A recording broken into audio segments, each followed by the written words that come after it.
Miarahaba ny fiangonana manao hoe nitsangana tamin'ny maty Kristy. Eny ry havana, tonga amin'izao fotoana amaranana ny Jobily izao isika. Dia manontany anao ny Tompo hoe efa tena tafaverina tamin'ny fitiavanao voalohany ve ianao. Fa andeha isika mbola hisaotra azy ny amin'ny hoe nisy tonan'ny saintsika tamin'izany tao anatin'izao Jobily izao. Hivavaka isika ry havana. Ray malalo, te hideranao zahay, te hiantso mafy sy hioby zahay. Fa Andriamanitra lehibe eto afovoanay ianao. Fa ny hideranay ianao indrindra koa dia ianao no Andriamanitra nahazonay famonjena. Mideranao zahay ny amin'izany.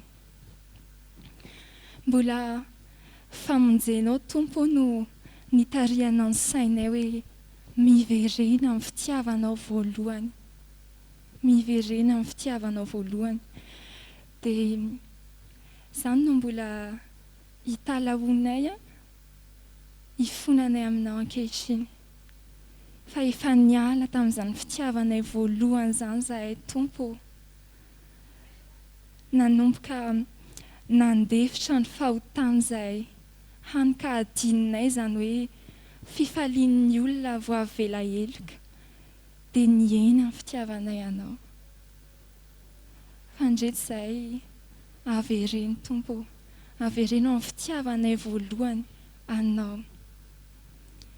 Dia tena hoe izany fitiavana izany no hanetsika anay amin'izay asa rehetra tanterahanay. Izany no hanetsika anay amin'ny asa fanompoana dia tsy ho kipantsona manino intsony zahay.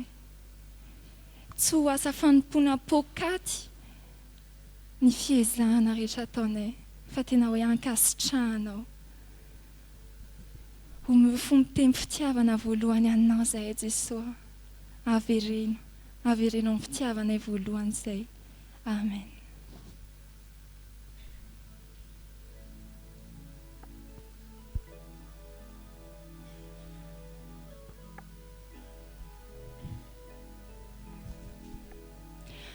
Rinazo famonjena fanavotany Kristy, mifoaza miverena ezarelay vonati. Oenu miantsonela tombona, mibeba zay no fiangaviniza lay fitiavana voalohany. Tena tiako iverenana, kusuka fizangi fondifo ididiko no tantera.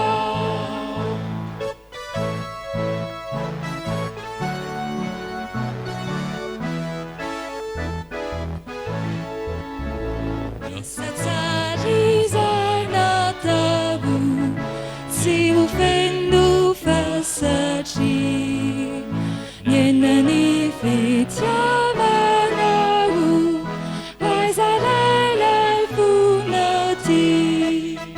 Uvenu miansunila tumbuna, mibeba zay no fiangaviniza lay fitiavana voalohany. Tena tiako iverenana, kusuka fizangi fondifo ididiko no tantera.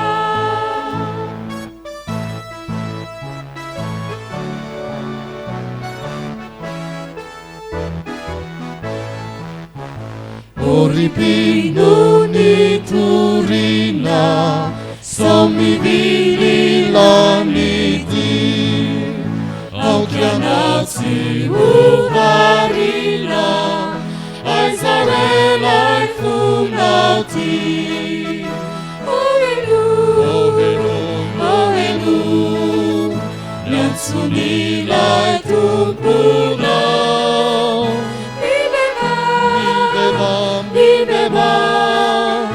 zay no fiangaviniza lay fitiavana voalohany. Tena tiako iverenana, kusuka fizangi fondifo ididiko no tantera.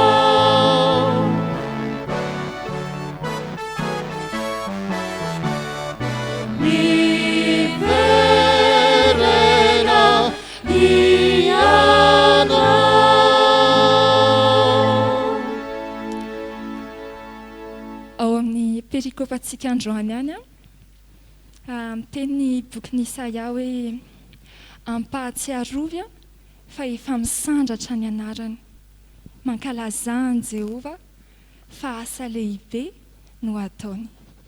Le hoe efa misandratra ny anarany dia hoe son nom est sublime, son nom est sublime.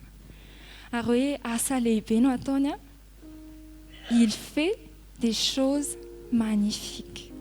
Zany io Andriamanitsika io ry havana, dia isika mbola hidera azy na tsika hidera azy. Ray malalo ndreto zahay zanakao, te hanandratra ny fonay hidera sy hankalaza anao. Fa Andriamanitra sublime tokoa ianao, ary ny zavatra rehetra ataonao dia fatratra, magnifique. Tena hankalazainay, derainay ianao Tompo. Ay ve magnifique ny nanaovanao anay reto, fatratra. ainy Andriamanitra tena hoe Andriamanitra sublime. Dia mangataka anao zahay omeo anay koa ny hanompo anao tahaka ny manompo Andriamanitra sublime. Amin'ny asa fanomponay dia ataonay fatratra izay rehetra ataonay noho ny aminao. Ilay Andriamanitra manao zavatra rehetra magnifique. Dia tena ho ankasitrahanao ny fanomponay Jesosy samy anana antoka izay hoe anana anjara amin'ilay fahasambarana mandrakizay rehefa vita ny asanay ety. Amantana any aminao zahay. Rehefa vita ny asako ety kanefa naiko raisinary miara-mitoetra minao tompona no asambarako mandrakizay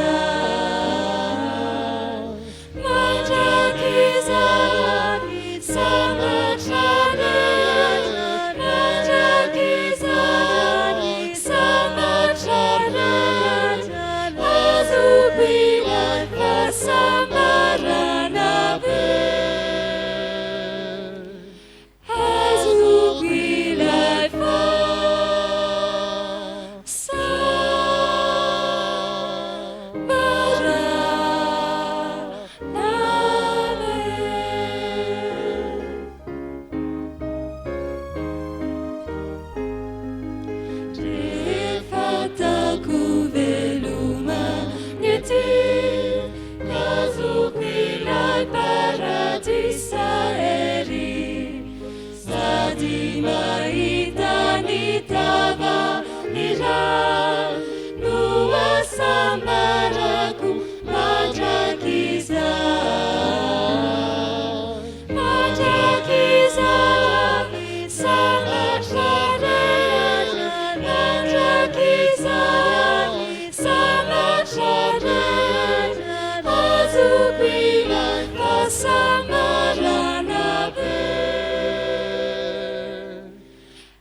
Andriamanitra irery ny voninahitra ho amintsika kosa ny fiadanana.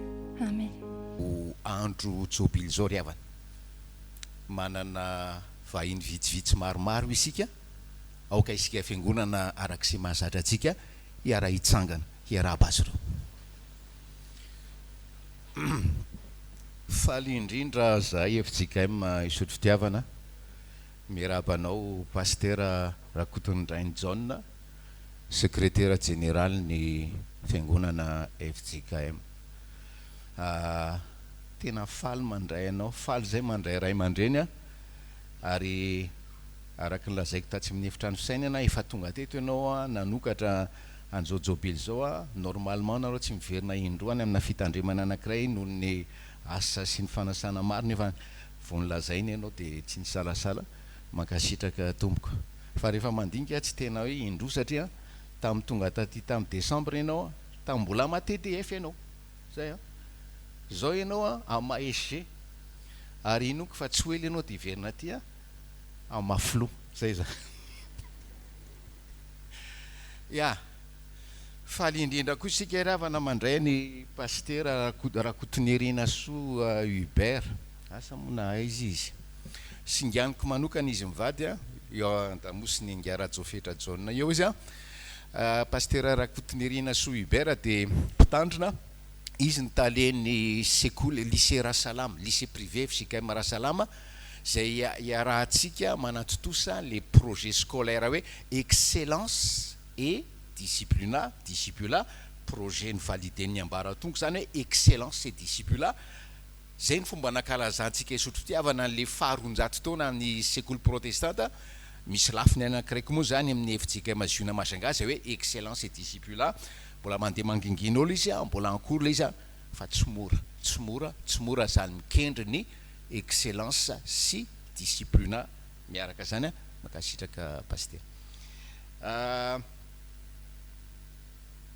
eo ihany ko ravana natao surprise anay ony solo tenan'ny stagiaire zay ny fandimy teto misy vitsivitsy asa mona izy na efa tonga fa tena makasitraka riavana toy izao no ity Isotry Fitiavana ty noho ny fahasoavan'Andriamanitra fa teo indrindra koa ianareo zay nanolotanana misaotra ny amin'ny zavatra rehetra nentinareo zany manaraka misy namana koa eto solo tenany reo namanay tany Frantsa namana mpiara-mivavaka mpiara-manompo zay tena hoe tsy nandry ny sainy raha tsy mba nandray anjara tamin'izao Jobily zao dia tonga izy mba hoe anatitra zay anjarany zareo eo zany ramatoa rakotoary Verilila sy Andriamatoa Raljaune Alban makasitraka tompo ary farany nefa tsy nikely indrindra misaotra ny tompo ariavana ny amin'ny fahasoavany fa noho ny fahasoavany dia tonga eto ny ankonako manotrona anay amin'izao andro lehibe zao ny profo velona riavana fa velona Andriamanitra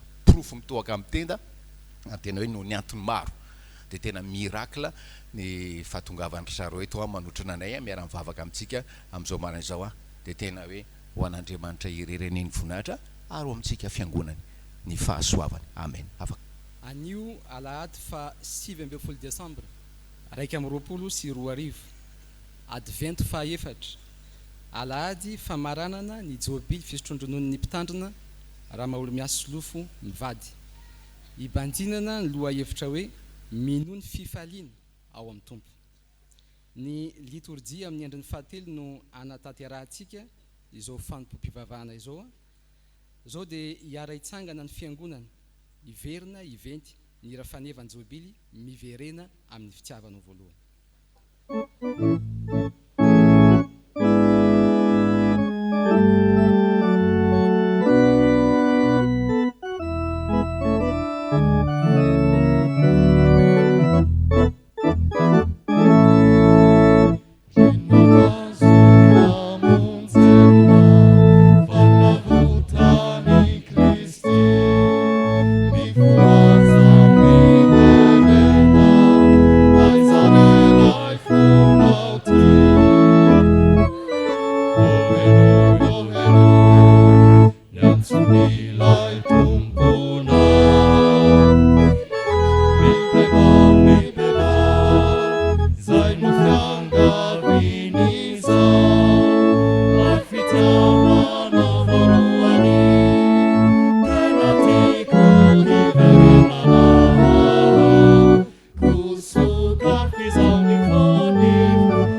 Aminareo rehetra neny fahasoavan'i Jesosy Kristy Tompo sy ny fitiavan'Andriamanitra ary ny firaisana amin'ny fanahy masina. Amen. Ho fisaorana sy fidiarana an'Andriamanitra dia ataontsika ny hira salama.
Mivavaka isika.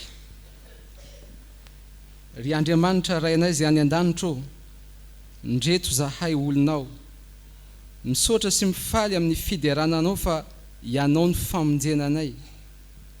Ianao Jehova no herinay sy fideranay, fa efa namonjy anay ianao. Ndreto zahay manandratra ny anaranao lehibe, mankalaza anao zahay fa asa lehibe ny nataonao taminay. Tompo, te hiona aminao zahay, te handreny feonao satria zany no mitondra fifaliana ho anay. Mideranao amin'ny fonay rehetra zay mpanjako, ary misaotra anao zay ny amin'ny afany mamarana ny Jobily fisotrondronono ny mpanomponao. Ankehitriny ary atrofeno zao fotoana iombonanay ambavaka zao. Raiso ny fideranay, ny vavaka sandratray, ny hiranay ho fanomezam-boninahitra ny anaranao. Isorana mandrakizay ny anaranao malaza. Amin'ny anaran'i Jesosy Kristy zanakao no anaovanay izany vavaka izany. Amen. Mipetraka ny fiangonana fa maharitra mitsangana ny ankizy sy ny tanora.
Jesosy zokinay io, tianay hitoeranao ny fonay, dia tena hanana fifaliana ao aminao tokoa izay zandrinao, izay ankizy sy tanora.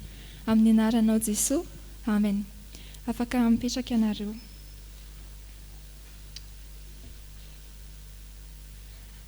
Akatsika ny afatra anio, ny lioka toko voalohany, ny andininy faha-empolo. Lioka toko voalohany, ny andininy faha-empolo. Amin'ny anaran'i Jesosy manao hoe, fa ny reniny namaly ka nanao hoe tsy izany fa atao hoe jaonina izy. Amen. Ny afatra ny ry havana dia hoe ankohonana modely ve ny ankohonanao. Ankohonana modely ve ny ankohonanao. Ny ankohonany Zakaria no omeny tompo ohatra ho antsika anio. Zakaria dia loham-pianakaviana. Nahazo teny mivantana avy amin'Andriamanitra izy hoe noenona ny vavakao ka hiteraka zazalahy ianao, fa hoe ataonao jaona ny anarany. Dia rehefa voarainy izay anaran'izay ry havana, nampianariny nampitainy tamin'ny Elizabeta vadiny. Izay zany hoe Zakaria loham-pianakaviana mampianatra ny vadiny. Hitantsika koa zany tao amin'ny tokantrano voaloha tao amin'ny Baiboly. Adama nampianarin'Andriamanitra an'ilay didy hoe ny hazo rehetra ao amin'ny sa azonao hinanana ihany, fa ny hazo fahalalana ny ratsy sy ny tsara dia aza hinanana, fa amin'izay andro hinananao azy dia ho faty tokoa ianao. Izay zany ianareo lehilahy hoe lehilahy mampianatra ny vadiny ny tenin'Andriamanitra, lehilahy mampianatra ny vady aman-janany ny lalan'ny fiainana. Dia avy eo ao amin'io ankohonana io misy any Elizabeta vadiny. Elizabeta no niteraka dia nomeny anarana tokoa hoe jaona ilay zaza, satria izay no afatr'Andriamanitra. Dia rehefa nandre an'izay ary ny havany dia hoe fa maninona nefa ny jaona, fa maninona tsy Zakaria, satria tsisy hoe jaona zany ny anaran'ny dadany, tsisy hoe jaona ny dadabeany, fa nefa tsy niova hevitra Elizabeta ry havana, fa nifikitra izy tamin'izay nampianarina azy. Tsy tahaka ny heva izy, izay hoe mba nampianariny Adama ihany kanefa naviliny Satana. Dia nitarika ny Adama koa andika tenin'Andriamanitra. Indraindray na matetika dia izay tokoa hoe ny havana ihany no miteny amintsika hoe aza manao an'izany, aza atao jaona zany io e, tsy anareo rery no mivavaka e, aza tery saina, tsy izany ny fomban-drazantsika. Fa omenantsika ohatra Elizabeta eto tsy miova hevitra, mifikitra amin'izay teny nampianarina azy. Dia ny farany i jaona zanany, ahoana indray ny amin'ny jaona. Ny andikana ny anaran'ny jaona dia hoe l'Éternel est gracieux, l'Éternel fait grâce, na hoe Andriamanitra fahasoavana izy. Inona hoe ny dikany anaran'ny jaona? Andriamanitra fahasoavana. Ahoana tsara? Andriamanitra fahasoavana. Mitodika aminao zandry, tanora namana, ianao io dia endrika porofo an'izany fahasoavan'Andriamanitra zany. Ny fahasoavan'Andriamanitra no nahatonga azy ametraka anao tetỳ an-tany. Ny fahasoavan'Andriamanitra no nahatonga azy ametraka anao etỳ an-tany. Dia raha mandrakariva izy noho izany. Ary hoe izy izay nametraka anao tetỳ io tsy mahafoy anao, tsy manadino anao izy. Dia nivavaka atoroko anao rehefa mifoha maraina, tena hoe isaky mifoha maraina dia teneny hoe ok Jesao, ok, hijery ny fahasoavana aseho anao andray za anio, hijery ny fahasoavana aseho anao anandray za anio. Ary raha possible dia ataovy ny ray aman-dreninao ianao manao zany vavaka izany, dia hiara hifaly ao amin'ny tompo ianareo. Izay zany ilay ankohonana atolotra ho modely hitantsika eto hoe Zakaria loham-pianakaviana mampianatra ny vadiny, Elizabeta renim-pianakaviana mifikitra amin'izay teny ampianarina azy, ary jaona zanaka mahafantatra fa Andriamanitra dia fahasoavana. Amen. Aoka hitsangana ny fiangonana.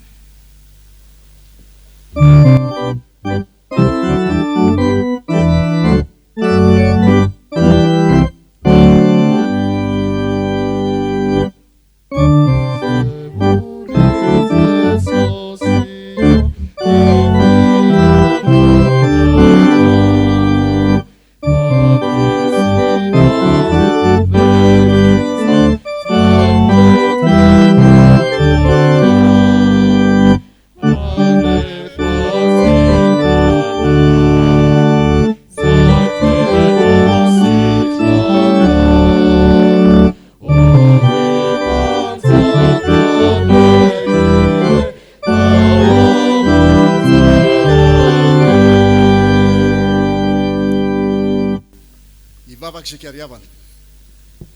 Midera sy mankalazanao zahay ray eo, raha nomenao iny taona manontolo iny, hamatohanao amponay sy ao an-tsainay, ny tenao hambara aminay, ny aminy hoe miverena amin'ny fitiavanao voalohany. Tsy te hianina amin'izany nefa ianao ray malala, fa tianao hiraikitra fenao amponay, zany ka ho tonga toy ny teny faneva hoentinay mampitombo ny ambaindain'ny fiangonana, ny fanjakanao eto amin'ity Fjkm Isotry Fitiavana ity, sy amin'ireo faritra anirahanao ireo mpanomponao hitoro ny filazantsara ny Jesosy Kristy zanakao.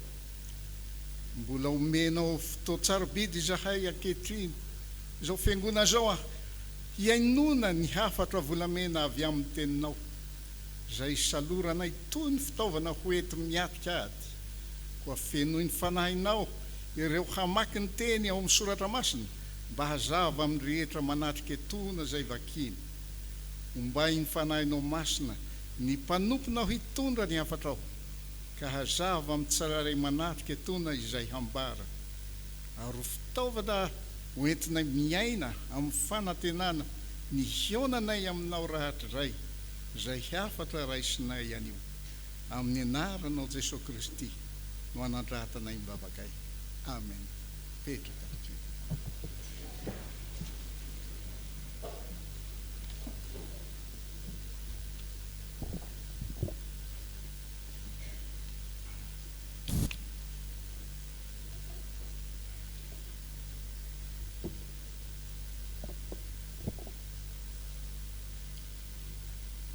Iaraka maki sy hain'ny soratra masina sika ao amin'ny fanekena taloha, bokin'i Isaia, toko 12, andininy voalohany hatramin'ny andininy fahaenina.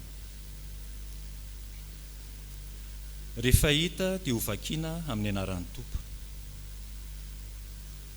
Ary hiteny ianao amin'izany andro izany hoe, hideranao aho Jehovah, fa na dia tezitra tamiko azy ianao, dia afaka ny fahatezeranao ka mampionina ahy ianao.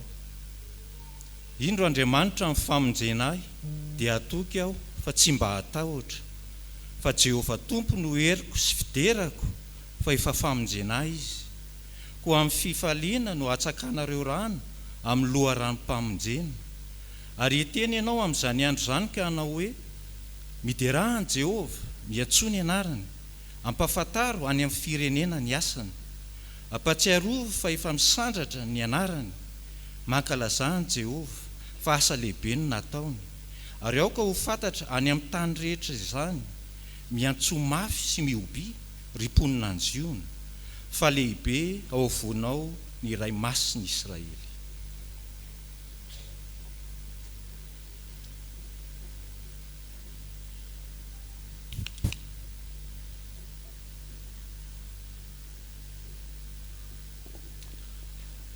Ho tohizantsika ny famakinana soratra masina ao amin'ny fanekena vaovao, filazantsara araka ny Luka toko 2 andininy fa 7:10 ka hatramin'ny fa 9:20. Ary ho faranantsika ny famakinana soratra masina ao amin'ny epistily voalohany nosoratan'i Paoly ho an'ny Tesalonianina voalohany toko 7 andininy fa 9 ka hatramin'ny fa 13:20.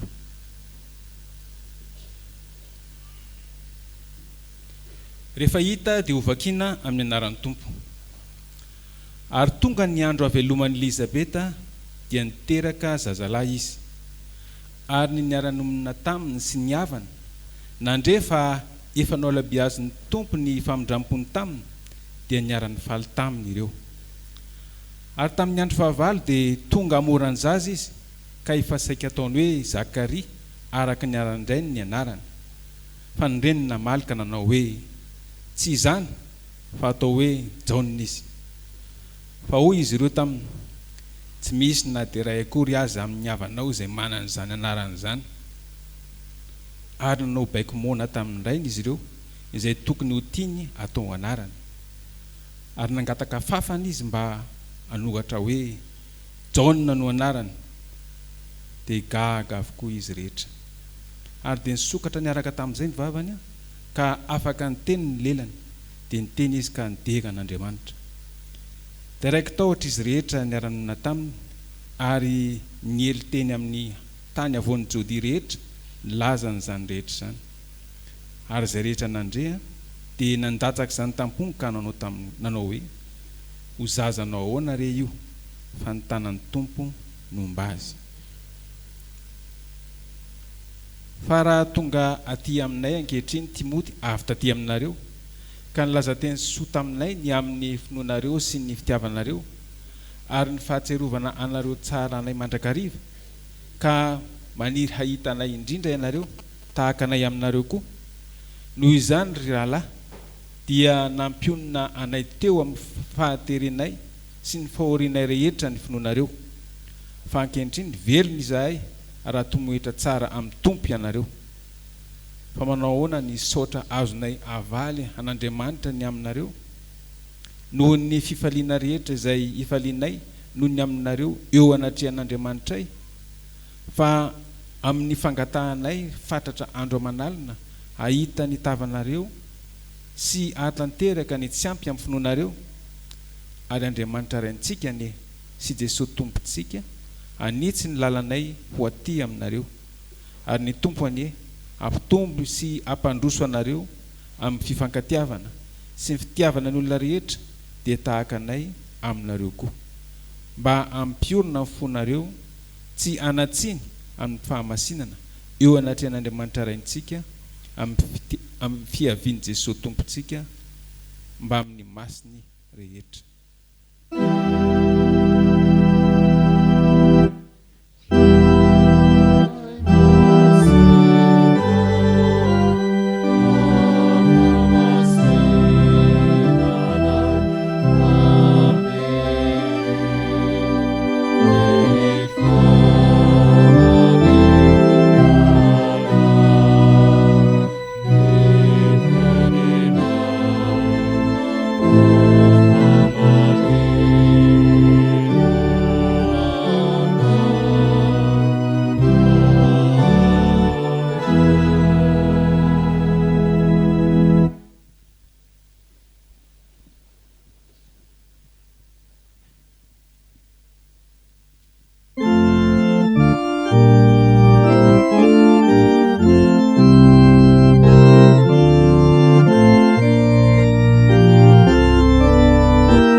dia hivavaka sika faly ny fonay Jesosy lay misy izay teraka ao anay mami fotoanan'io Alahady 7 Desambra 2024 henonay ny afatrao ato amin'ny tranonao fa namasonao sokafo ny masonay sokafo ny fonay ny sainay andraisanay ny teninao amin'ny finoana ka hitondra famonjena hijoronay vavolombelonao amin'ny anaranao Jesosy Kristy mpamonjy nangatana izay mavaka izany. Amen. Ho amintsika riavana ny fahasoavan'ny Tompo Jesosy dia miarabantsika rehetra amin'ny aran'ny Tompo, miaraba manokana ny mpitandrina ramolo miaso sy lofo mivady sy ny ankonany sika propingonana komitia ny olona ny dekona mpandray vitabatisa katekomena kristianina rehetra tsy akanavaka. Tenin'Andriamanitra izay ifamenoana amin'ilay teny faneva hoe verena fitiavana voalohany dia Isaia 12. Miangavy ianao sokafy hatrany ny soratra masina na amin'ny baiboly eo am-panazavana ny tenin'Andriamanitra. Sokafy hatrany izany soratra masina izany izay eny ampilatanantsika arak'izany. Bokin'ny Isaia ry havana dia misy toko 19. Boky eo amin'ny baiboly dia misy boky 19. Raha mamaky sika ny soratra masina izay milaza zany ny amin'ny antsoina hoe bokin'ny Isaia dia milaza sy mamitona ny filazantsara. Ny apahany milaza ny fitsaran'Andriamanitra, fa ny apahany indray dia milaza ny famondrampon'Andriamanitra sy ny famonjen'Andriamanitra eo amin'ny fiainantsika. Inona ry havana no afatra omeny tompo antsika amin'ity Isaia toko 12 ity? Raha mamaky sika dia mitohy avy hatrany izy io amin'ny toko 12, zany hoe tsy azo sarahana zany eo amin'ny toko 12 ny toko 12. Mino fifaliana amin'ny tompo. Inona ry havana ny fifaliana omen'Andriamanitra antsika? Ny fifaliana omen'Andriamanitra antsika dia zavatra anankiroa. Voalohany dia zao, mamonjy antsika Andriamanitra, mamonjy antsika Andriamanitra. Ary ny faharoa dia mijorovo vavolombelon'ny Kristy. Ny Kristy lazainy eo dia misy. Ny ananao fifaliana zany eto ambonin'ny tany ary tsy voafetra eto ihany dia zao hoe mpamonjy anao Andriamanitra, mamonjy anao Andriamanitra. Ary ny faharoa dia mijoro vavolombelon'ny Kristy. Ho azavainy zany dia afahantsika manaraka tsara. Fifaliana omen'Andriamanitra antsika, ny voalohany mamonjy antsika Andriamanitra. Andininy voalohany ka hatramin'ny fahatelo na hitantsika amin'izany amin'ity toko 12 ity. Raha sitrakareo ndaontsika ramaky ny andininy voalohany ka hatramin'ny fahatelo amin'ny anaran'ny tompo manao hoe: ary teny ianao amin'izany andro izany hoe hideranao a Jehova o, fa na dia tezitra tamiko azy ianao dia afaka ny fahatezeranao ka nampionay ianao. Hatreo aloha, inona ny famonjena men'Andriamanitra antsika voalohany? Famonjena men'Andriamanitra antsika voalohany dia avy zao, mamela ny elokao Andriamanitra, mamela ny elokao Andriamanitra. Nefitry teny hoe hideranao a Jehova, fa na dia tezitra tamiko azy ianao dia afaka ny fahatezeranao. Ny dika teny na ny matoa-teny na ny fototeny fototra amin'ny teny Hebreo dia milaza hoe izy Andriamanitra mihitsy niverina amin'ny fanapahan-keviny voalohany. Inona ny fanapahan-keviny voalohany Andriamanitra? Dia zao, mamela ny elokao Andriamanitra, mamela ny elokao Andriamanitra. Satria nahoana? Rehefa nanota isika nanao zavatra tsy araka ny sitrapon'Andriamanitra dia tezitra Andriamanitra. Ary ny teny lazaina dia tena filaza teny mafy indrindra hoe vinitra. Raha misy zany ianao tezitra dia ohatranao ilay faratapon'ny tezitra iny, mihoatra noho izany fahatezen'Andriamanitra. Kanefa dia zao, namela ny elokao Andriamanitra. Ary ny famelan-keloka omen'Andriamanitra dia milaza hoe izy Andriamanitra misy milaza hoe ovaiko ny foko, avelako ny elony. Fa raha ny zavatra nataony tamiko dia tsy mahazo famondram-po, tsy mahazo famelan, fa za Andriamanitra mihitsy ny miovavoavona, avelako ny elony.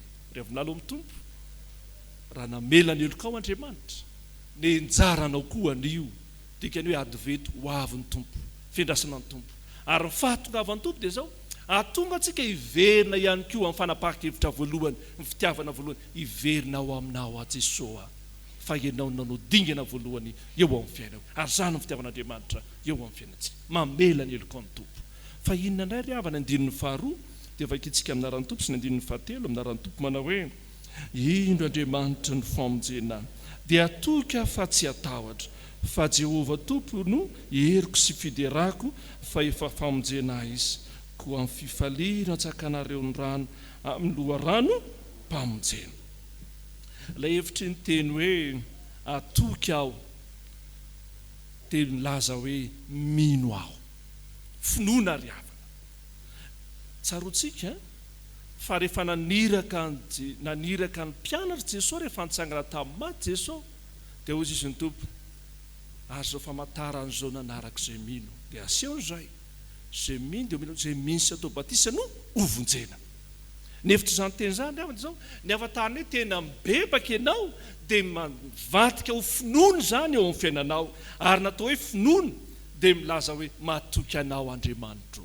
Toa tsy fantatra akory izay vokatry ny fanapahan-kevitro.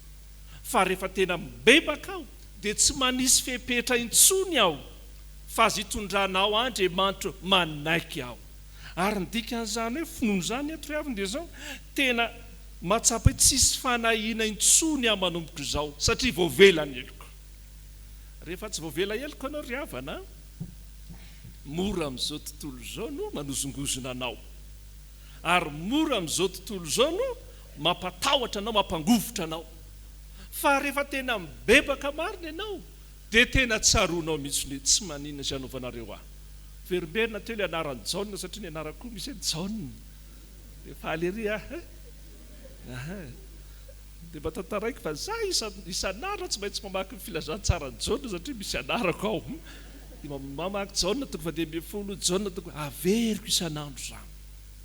Fa John rehefa niteny tamin'ny Herode milaza hoe diso ianao fa manambadiny rahalahinao, zany hoe maditra ianao jangajanga ianao vadiny rahalahinao any nalainao dia inona ny tranga? Ny afaran'ny John dia hoe tsy nisy didy hoe tsy maintsy tapahana ny lohany, fa tsy natahotra izy, tsy natahotra, ary tsy niororo akory izy, ary tsy niozongorona akory ny finoany, fa tena tsapany dia zao Andriamanitra mamonjy azy, Andriamanitra mamonjy azy, Kristy mamonjy azy, Jesosy mamonjy azy. Zay le misy lazaina eo ry havako, zany ny asan'ny finoana eo amin'ny fiainantsika. Ary ny dikany teny hoe Isaia dia hoe mamonjy Andriamanitra, mamonjy Andriamanitra. Mitovy fody teny amin'ilay hoe Jesosy, zany ny hevitry ny teny Isaia. Rehefa ao anatintsika ry havana ny tena fibebahana marina dia tsy misaraka amin'ny fibebahana ny finoana. Ary rehefa ao anatinao ny finoana dia tsy manahy mihitsy ianao, tsy mitaintaina ianao, fa tena matoky hoe anao Andriamanitra sy hitondranao ny fiainako, matoky ianao aho. Ary zay ny tenin Jesosy mandrakariva amin'ny mpianany amin'izay manaraka azy, aza manahy ianareo hoe voromanidina raneka ahiko hoe niahitra ny antsaza ka ampitapiko voninahitra, maninona ianareo matahotra ary kely finoana. Ny anjaranao dia mivavaka mangina hoe Tompo ampitombony finoko, ampitombony finoko. Tsy zany ihany ry havana, fa ny vokatra zany hoe Andriamanitra mamonjy ianao, mandray famelan-keloka ianao, rehefa avy eo omeny finoana ianao. Fa ny hevitra eo kaiky eo izay vakitsika teo dia hoy ny soratra masina amin'aran'ny Tompo, fa Jehovah Tompo no heriko sy fiderako, fa efa famonjena ianao. Averiko indray ry havana, raha afaka makitsika dia miaraka manao hoe fa Jehovah Tompo no heriko sy fiderako, fa efa famonjena ianao. Nareo raha vao miditra atao aminareo dia misy teny voambolana fototra afantarinareo zay hoe Fiangonana Isotry Fitiavana nareo. Inona le teny voalohany raha vao miteny pastera? Velona maninona? Velona Jesosy dia mamaly nareo. Nitsangana tamin'ny maty Jesosy dia mamaly nareo. Io teny io koa dia teny ataontsika hoe teny faneva, teny iorenan'ny mpanompon'Andriamanitra milaza hoe fa Jehovah Tompo ny heriko sy fiderako, fa efa famonjena ianao. Exodosy 10:12 milaza an'izay. Ry Mosesy ny mpitany ranomasina mena, zay ny lazainy. Salamo 4:100, 4:4, zay ny lazainy. Misy voambolana afantarana zany hoe reny ny zanak'Andriamanitra, reny ny kristianina na zanak'Andriamanitra amin'ny Fjkm Isotry Fitiavana. Vao misy voambolana fototra anankiray dia mamaly ny ray, zay namatarana azy. Inona ry havana no hevitra lazain'izany? Ny famonjena men'Andriamanitra anao dia atsapanao hoe mampahery antsika amin'ny fanahin'Andriamanitra. Ilay fanahy masin'Andriamanitra zany mampahery antsika. Tsy ny vakitsika hoy aho, fa eo ampita eo ihany tsy lavitra mifampijery ny Isaia 1:10, ny 1:1 sy 2 mba miaraka itsika amin'aran'ny Tompo. Isaia 1:10 eo akaikiny eo ihany, 1:1 sy 2 vakina amin'aran'ny Tompo manao hoe ary isy solofonitsimoka eo amin'ny Jesosy, ary isy mitrembona avy eo amin'ny fakany, ary ny fanahin'i Jehovah nitoetra eo aminy, dia ny fanahin'ny fahendrena sy fahazavan-tsaina, fanahin'ny fanoloran-tsaina sy ny faherezana, fanahin'ny fahalalana sy fahatahorana an' Jehovah. Inona ry havana hevitra zany? Raha mamakitsika dia misy afity io fanahin'i Jehovah ny ao aminy. Dikan'izany teny zany dia fanahin'i Jehovah nitoetra ao amin'izany dia zao rehefa toetra ao anatinao ny fanahin'Andriamanitra zay la antsoina hoe hery ao anatinao. Ary ny dikan'izany mitoetra zany zao filazanio amin'ny matoateny fototra amin'ny teny grika dia milaza hoe misy fitsarana ianao. Raha vao anatinao fanan'Andriamanitra ary zay mampiavaka ny hoe reto ny mpanompon'Andriamanitra, na ny mpanjaka, na ny mpisorona, na ny mpaminany, na ianao ny atsapana hoe an Jesosy aho na an'Andriamanitra aho omeny ny fanahy masina ianao. Ary ny dikany hoe mitoetra dia zao tena feno fitoniana ianao, feno fitsarana ianao. Mitoy an'ilay fanazavana teo hoe na dia toina hoe manonja azy, na dia toe manaitra anao azy zao tontolo zao, ny zanak'Andriamanitra manana fitsarana, manana fitoniana. Matoy ianao ne mivavaka atao am-piangonana adiny 3 tsika tonareo rehefa tonga aloha mety adiny 4, misy adiny 2, misy adiny 1. Fa zao ny olona tsy manana fitsarana, matahotra, sao dia tsy vitako ny asako, sao dia tsy vitako ny fianarako, sao dia tsy vitako ny famangina fianakaviana. Tsy manana fotoana inona tenin'Andriamanitra sy resahana amin'ny Jesosy tahaka izao. Fa ianao rehefa men'Andriamanitra ny fanahy masina dia tsaronao mihitsy ny hoe men'Andriamanitra fitsarana, afaka meno teniny sy ny sitrapony aho. Anankifito ilay teo. Voalohany zany mame fitsarana ho anao. Fa inona ny faharoa dia milaza hoe fanahy amin'ny fahendrena. Inona ny fanahy amin'ny fahendrena ry havana? Dikany fanahy amin'ny fahendrena ry havana dia zao tena fahendren'Andriamanitra ny mena ianao. Ary ny faharoa ny ahafantarana hoe ao anatinao fanahy amin'ny fahendrena dia zao omen'Andriamanitra traikefa ianao. Jereo ireo olona irahan'Andriamanitra eo amin'ny soratra masina fa azo latsika hoe zaza vao avokoa. Fa rehefa mitoro ny filazantsara izy dia gaga ny olona. Fa taiza izy nianatra, iza nampianatra azy, iza ny ray aman-dreniny, ny atsapana hoe fahendrena avy amin'Andriamanitra dia omen'Andriamanitra traikefa ianao. Ohatra mpampiasa ny orinasa anankiray milaza hoe ny olona miasa tao aminay dia manana traikefa natao hoe aizatra zao taona na 5 taona. Ianao manaradia ny tompo, misy lalina mbola tsy fantatrao ary tsy hitanao ary mety tsy takatry ny sainao tahaka ny Abrahama, tsy fantany akory, tahaka Noa, mbola tsy hainy akory. Zany hitondran'Andriamanitra anao, hanananao tokoa zany famonjeny zany. Fahazavan-tsaina ry havana dia zao, fanahy fahazavan-tsaina nevitra eo dia zao omen'Andriamanitra zava-baovao ianao. Ampahitan'Andriamanitra zava-baovao. Hozy izy ny pahay teo karena, pahay vaovao isan-karazany dia zay mahita zava-baovao voalohany ny tompony fahefana. Zay mahita ny fanasitranana ny coronavirus no azo lazaina hoe manjaka izy na hoe manana maiza azy tahaka izao. Fa reny dia rehefa avy mahita zao vetivety dia levona, vetivety dia miovo, vetivety dia misento. Fa zao isan'andro ianao tesokafan'Andriamanitra ny masonao ahita zava-baovao ny amin'ny famonjenanao. Ary ny fahatelo dia fanahiniana koa men'Andriamanitra antsika fanoloran-tsaina. Dikany hoe fanoloran-tsaina io ry havana dia zao efa manana drafitra famonjena ho anao Andriamanitra, manana planina ho anao Andriamanitra. Ary efa vita kisary mihitsy izany. Ohatra ny olona ahitao trano ireny dia ohatra antsika ato fotsiny mafantatra hoe etsy mipetraka ny koralina, ato ny dekona, ary mitendra vamaneno, atsy ny sekolelady, atsy nareo tahaka izany. Efa petrapetraka tahaka izany ny fiainantsika ry havana amin'ny fanarahana azy. Ary ny fanahiny inona ny manaraka faherezana. Nevitra izany dia zao ilay herin'Andriamanitra misy ny ao anatinao. Ary ny herin'Andriamanitra lazainao ry havana amin'ny teny fototra dia milaza mihitsy ny hoe dinamita. Ary ny dinamita dia atsapana hoe misy vato sarotra azera. Ary tahaka ny Maria sy Maria Magdalena ho eny amin'ny fasana rehefa nitsangana tamin'ny maty izao dia hozy izy mirahavavy, izy irena naisitra ny vato hoe fa rehefa nitraka izy zavatra nitranga dia nikodiny vato. Nevitra izany dia zao ny fanan'Andriamanitra nanangana ny Kristy tamin'ny maty, zany no ampiten'Andriamanitra ao anatinao, atsapana hoe ampahirezin'ny tompo ao. Dia mbola mitondray fanahy fahalalana sy fahatahoran'Andriamanitra. Ny fahalalana eto ry havana dia zao atsapana mihitsy hoe tena feno fiombonana amin'Andriamanitra. Ary vokatry ny finoana dia ny men'Andriamanitra ny fahalalana sy fahazavan-tsaina. Zao manko ny tranga ry havana. Rehefa mahay ny olona reto mety hitranga.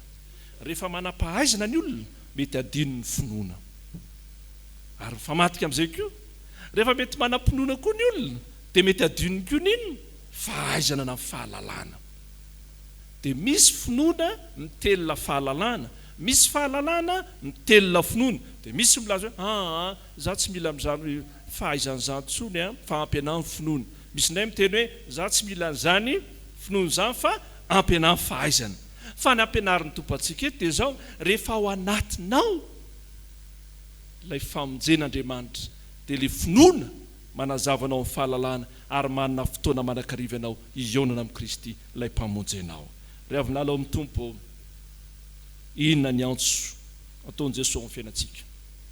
Andriamanitra neny anao nodingana voalohany verina tao aminao zay ny hevitro teny io. Anjaranao koa manomboka izao mibebaka indray, miverina eo amin'ny Jesosy.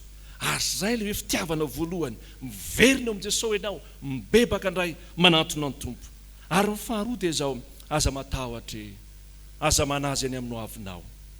Ay Andriamanitra mahery, ny anjaranao dia izao mino. Raha manana fotoana ianareo ny tokantrano any, raha riva ianareo za manantena fa manana fotoana ianao na dia adiny ray aza. Fa kio ny Hébreux 1:10 fa hitanao zany hoe vokatry ny finoana izany sy ny valiny ao amin'ny fiainan'ny olona. Fa tsy natahotra amin'ny mpanompon'Andriamanitra, ninona fitondran'Andriamanitra eo amin'ny fiainany. Ianao koa makivaky atao hoe 7 Desambra anio afaka 12 andro ikatona ny taona 2024 andingana taona vaovao tsika 2024 raha sitrapon'Andriamanitra. Mety matahotra ahoana ndraiky efa nameoka fanambarana zao tamin'ny ministera amin'ny fahasalamana sy ny ikatona mety zao ajaina tsara ny elanelana tahaka zao satria manomboka na ny fandrarana taonao na ny fianarana na ny hoavina ohatra amin'ny matahotra ny afatra Jesosy aminao dia zao aza matahotra, aza manahy fa omen'Andriamanitra finoana ianao. Ary tsy zany ihany ry havana, Jesosy irery ihany ny mpamonjy. Aza man'Andriamanitra kafaitsony manomboka izao, ampy ianao ny famonjeny men'Andriamanitra, ampy ianao ny fitiavany men'Andriamanitra anao. Faharoa ry havana, ny fifaliany men'Andriamanitra anao, voalohany ho iaho mamonjy antsika Andriamanitra. Fa ny faharoa, mijoroho vavolombelon'i Kristy. Mijoroho vavolombelon'i Kristy. Ny andeniny fahaefatra ka hatramin'ny fahaenina ahitantsika izany. Ndeha raha sitrakao miara-makitsika ny andeniny fahaefatra amin'aran'ny tompo manao hoe ary teny ianao amin'izany andro izany ka nao hoe miderany Jehovah, mentsoa ny anarany, ampafantaro any amin'ny firenena ny asany, ampahatserovy fa efa misandratra ny anarany. Inona ry havana no afatra omeny tompo amintsika? Reto zany ny joroanao vavolombelona. Ary zany eto io Isaia 12 io dia hoy ny mpandinika ny soratra masina milaza hoe ira fiderana. Ny joroanao vavolombelona dia zao ry havana, ampafantaro ny asan'Andriamanitra. Faharoa, ampahatserovy ny anaran'Andriamanitra, ampafantaro ny asan'Andriamanitra. Ary ny faharoa, ampahatserovy ny anaran'Andriamanitra. Inona ry havana ny asan'Andriamanitra? Inona ny asa lehibe ataon'Andriamanitra eo amin'ny fiainantsika? Efa nalazaiko teo fa nataoko fahazavana, natao hoe savaranando ny asan'Andriamanitra teo amin'ny fiainantsika tao amin'ny Jesosy Kristy. Dia izao ry havana, izy ilay mpisorona, izy ilay mpanjaka, izy ilay mpaminany. Dikany hoe mpisorona dia milaza hoe tena izy mihitsy no mpanalalana aminao amin'Andriamanitra. Rehefa miresaka ianao dia reraka misy fetrany ihany. Fa Jesosy Kristy tena mivavaka anao na andro na alina, hidro tsy matory na rendrena amin'ny mpanaon'i Israely. Tena mivavaka anao izy. Ary na tsy mangataka azy ianao dia izy Andriamanitra mangataka ao anao ary fatany sady. Ny mpaminany dia izao, miorina amin'ny tenin'Andriamanitra, efa eo ampelantan'Andriamanitra sady na ny lasanao na ny ankehitriny na ny hoavy. Lasa hoe na ny lasanao any misy tsy hainao manazava azy ary vao mijery ny lasa ianao dia nareo dia reraka ianao dia mitomany ianao.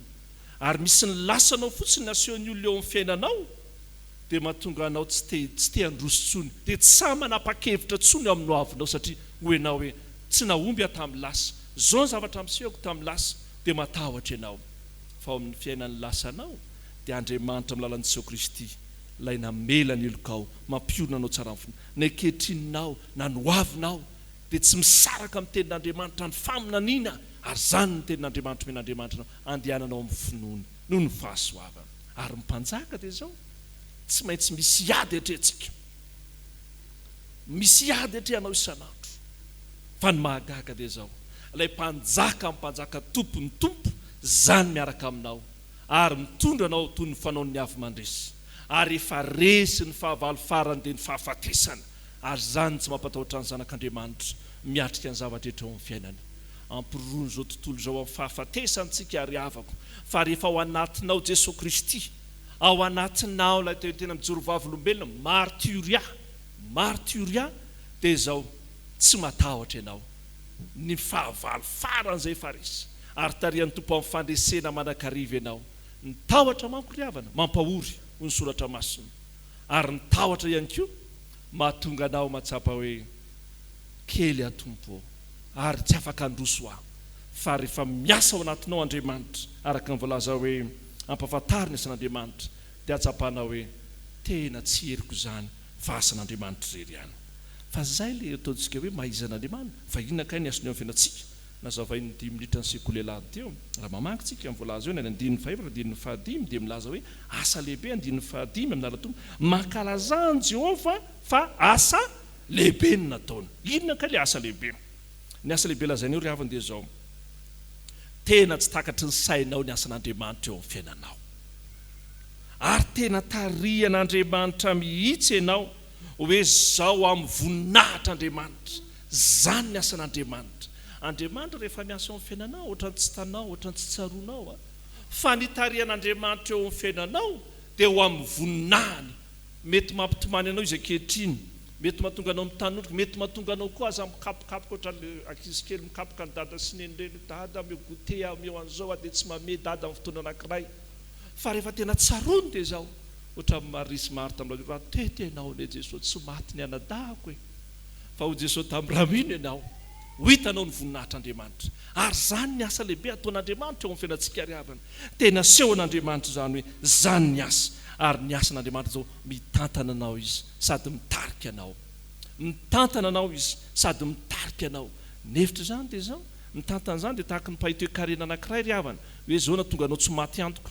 Raha atao zao ny atao hoe tombana na jery lanja ny fiarikarena amin'ny ankapobeny dia ozy anisan'ireo mpikaroka amin'ny fahendrena sy ny fahalalana hoe aty amintsika Afrika amin'izao fotoana izao dia membotra 520 taona indray ny fandrosoana vokatry ty aretina coronavirus ty vao mainka me mahantra sika ty Afrika. Dia eo ahoana kay no avy matahotra indray ianao tsia rehefa ao anatinao Andriamanitra. Ny fitantanan'Andriamanitra tsy takatry ny sainao, ny fitarihan'Andriamanitra tsy takatry ny sainao fa lalako tsy mba lalanareo, mifefy tsy mba fihevitrareo. Ary zany ny antson'Andriamanitra antsika hiverina ho amin'ny atsapa ny fitiavana omen'Andriamanitra eo amin'ny fiainantsika. Dia tsy zany ihany ry havana fa atao inona moa? Ampatsiroviko inona ny anaran'Andriamanitra. Inona kay le anaran'Andriamanitra? Anarana anakefatra ry havana ny lazaina amin'ny soratra masina amin'ity anaran'Andriamanitra ity, amin'ity Isaia ity. Ampafantaro ny asany a, ampatsirovo ny anarany a. Inona ny anaran'Andriamanitra? Anarany voalohany dia zao Immanuela. Dikany hoe Immanuela dia amintsika Andriamanitra, miaraka aminao Andriamanitra. Ny faro zay lazany eto dia zao le anaran'Andriamanitra dia zao milaza fanantenana eo amin'ny fiainanao ho amin'ny tsara satria izy ilay mpanolotsaina. Isaia 5 andininy 5 raha sitrakareo mamadika takila 1, mamadika takila 2, takila Isaia 5 andininy 5. Miara-makitsika amin'ny aran'ny tompo manao hoe zaza niteraka ao atsika, zazalahy nomena atsika, mifanapahana dia ao antsorony ary ny anarany dia atao hoe mahagaga. Dikany hoe mahagaga zany dia dia milaza hoe tena miavaka, hafa kely ary tsara indrindra. Toy izany raha inona koa ny anarany? Ny mpanolotsaina zany dia zany manampy anao ary dikany hoe manolotsaina zao ahatonga anao hanina fanapahan-kevitra. Fa raha vao tsy manana fanapahan-kevitra ianao dia risony zao tontolo zao ianao. Inona koa no manaraka eo? Andriamanitra dia tena hoe mahery n'Andriamanitra ao, mahery foa. Ary ny mamarana azy dia maninona? Rainy mandrakizay andrianany fiadanana. Zany anaran'Andriamanitra eo amin'ny fiainanao. Mamianao fiadanana. Inona fiadanana? Mamianao fahombiazana. Ary inona fahombiazana? Fahombiazana faratapony dia zao ry havana ny famonjena omen'Andriamanitra anao. Famonjena omen'Andriamanitra anao. Fa nahazonao azy zao tontolo zao kanefa very ny fananao dia malahelo ianao. Ary ny mamarana azy ry havana mijoroa vavolombelon'Andriamanitra ampafantaro ny asany dia anankiray ampatsiovy ny anarany a fa ny zava-dehibe dia fahatelo faran'izao eto ampovoantsika Andriamanitra raha sitrakareo ary ny andinin'ny faenina mba miara-makitsika anaran'i Jesosy amin'ilay Isaia 40 miverina ny 40 ndraytsika ny andinin'ny faenina anaran'i Jesosy manao hoe mentsoa mafy sy mioberim-ponina ny ziona fa lehibe eo ampovoanao ny ray masiny Israely. Inona andikan'izany? Lehibe Andriamanitra ao anatsika, lehibe eo ampovoanao ny Andriamanitra ny Israely. Fiandohanany amin'ny Genesisy Andriamanitra miditra tsehatra raha mikorotana izao tontolo izao. Any amin'ny Apokalipsia 2:20 Andriamanitra mamarana azy. Fa ao ampovoany eo koa dia mbola Andriamanitra ny miaraka amintsika. Lehibe Andriamanitra no ny olanao, lehibe Andriamanitra no ny tahotrao, lehibe Andriamanitra no ny fikasanao, ary zany ny fitiavana men'Andriamanitra atsika. Ary tsy vitan'izany ny hoe eo voantsika miaraka amintsika Andriamanitra, miaraka amintsika Andriamanitra, ary ny miaraka amintsika Andriamanitra ry avy atsapanao hoe izy Andriamanitra misy ilay miteny hoe momba anareo mandrakariva aho ambara tonga amin'ny fahataperan'izao tontolo izao. Inona ny antson'i Jesosy aminao ry havana? Ny antso famaranana ao antsika dia zao: mitory filazantsara amin'ny olombelona rehetra, amin'ny firenena rehetra, sokafan'Andriamanitra mivaravarana eo amin'ny fiainanao. Mety maniditsy isy tany manodidina, miverina indray mety hoe valana retina tahaka izao, dia ianao koa mieritreritra katona daholo koa ny fiainanao. Tsia manokatra varavarana ho anao ny tompo. Dikany hoe Apokalipsia ry havana, satria izay ilay teny faneva. Dikany hoe Apokalipsia dia Andriamanitra manala sarona. Dikany hoe alasarona zany zao misy zavatra mirakotra eo dia na ianao ary tsy mahita fa Andriamanitra manokatra ny varavara-pitahina eo amin'ny fiainanao. Zany no heviny ny anjaranao atonga anao handroso hatrany dia mitory filazantsara amin'ny firenena rehetra. Baiko omeny Jesosy atsika izany hiverenantsika amin'ny antso sy ny fitiavana voalohany meny tompo atsika. Ary tsy zany ihany, mandehana amin'ny finoana sy ny fankatoavana, aza mitady fahagagana akory na famantarana. Ampy ianao ny tenin'Andriamanitra, ampy ianao ny finoana men'Andriamanitra anao, fa ny anjaranao dia mandeha amin'ny finoana sy ny fankatoavana tary amin'ny fanahy masina. Ary ny farany dia zao hoe manao asa lehibe ao amin'ny fiainanao Andriamanitra, na tsy tany masinao azy, na tsy tsapany tananao azy, manao asa lehibe ao amin'ny fiainanao Andriamanitra. Ny anjaranao dia zao matoky azy ary manaova asa lehibe ao an'Andriamanitra ihany koa. Tantara kely namaranako azo ry havana. Andro Krismasy zao nafahatsirovatsika amin'ny fahatiraam-pamonjy, dia manana zanaka vavy kely i dada Sineny. Dia ozy izy dada Sineny, ozy Sineny: oh ndany ianao mividy zavatra anaka, mividy menaka, dia mividy savony, dia mividy sira amin'ny épicerie kely zany. Dia ilay mpivarotra io mpivarotra efa ray mpianakaviana, zay ao anatin'ny Krismasy tahako izao natao hoe fety kristianina, dia efa siny bonbon eo. Dia zay tonga eo dia omeny bonbon avokoa ny ankizy kely na ny olon-dehibe zany. Ary ny ankizy kely modrina dia mifaly ny ankizy. Dia niavaka tamin'ity andro anankiray ity satria ozy izy ilay mpivarotra: iny ilay ankizy vavy kely fa ny ranony reny dia niazaka anaovy menaka, anaovy sira, anaovy savony. Eny ary dia tiany ianao. Dia ozy izy ilay mpivarotra: zao anaka mangala bonbon anatin'io bocal be io, alaiva ao zay azonao. Dia izy ilay zazakely: za tsy aka. Dia fa ahoana ianao tsy aka? Ozy izy ilay nikizy ma: allo ianao maka matsy ilay mpivarotra. Fa ahoana? Mitovy ihany ny tanako sy ny tananao. Tsia, ozy ilay zazakely: fa ahoana? Ny tananao lehibe no ny tanako. Dia ianao maka an'io ao dia zay azo ny tananao ao zay omena anahy. Dia gagalay dia efa io moa efa teny milazaina dia tsy maintsy zay dia naka tokoa dia be. Dia inona ny azo tsoahana amin'izany? Raha io tananao io dia kely no ny tanan'Andriamanitra. Raha ny fisainanao dia voafetra no ny fisain'Andriamanitra, ary maizy anao dia voafetra no Andriamanitra. Ny anjaranao matoky an'Andriamanitra ary miverina ny fitiavana voalohany omeny tompo anao, satria mamonjy ianao Andriamanitra. Ary ny faharoa, mijoroa vavolombelon'ny Kristy ho an'Andriamanitra ny voninahitra ho antsika kosa ny fahasoavany. Amen.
Fkm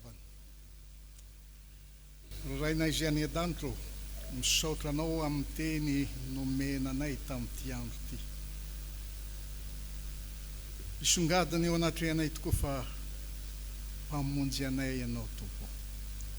Tsy misy nay iray aza tianao ho very. Ary tianao hiroso amin'izany finoana anao zany zahay.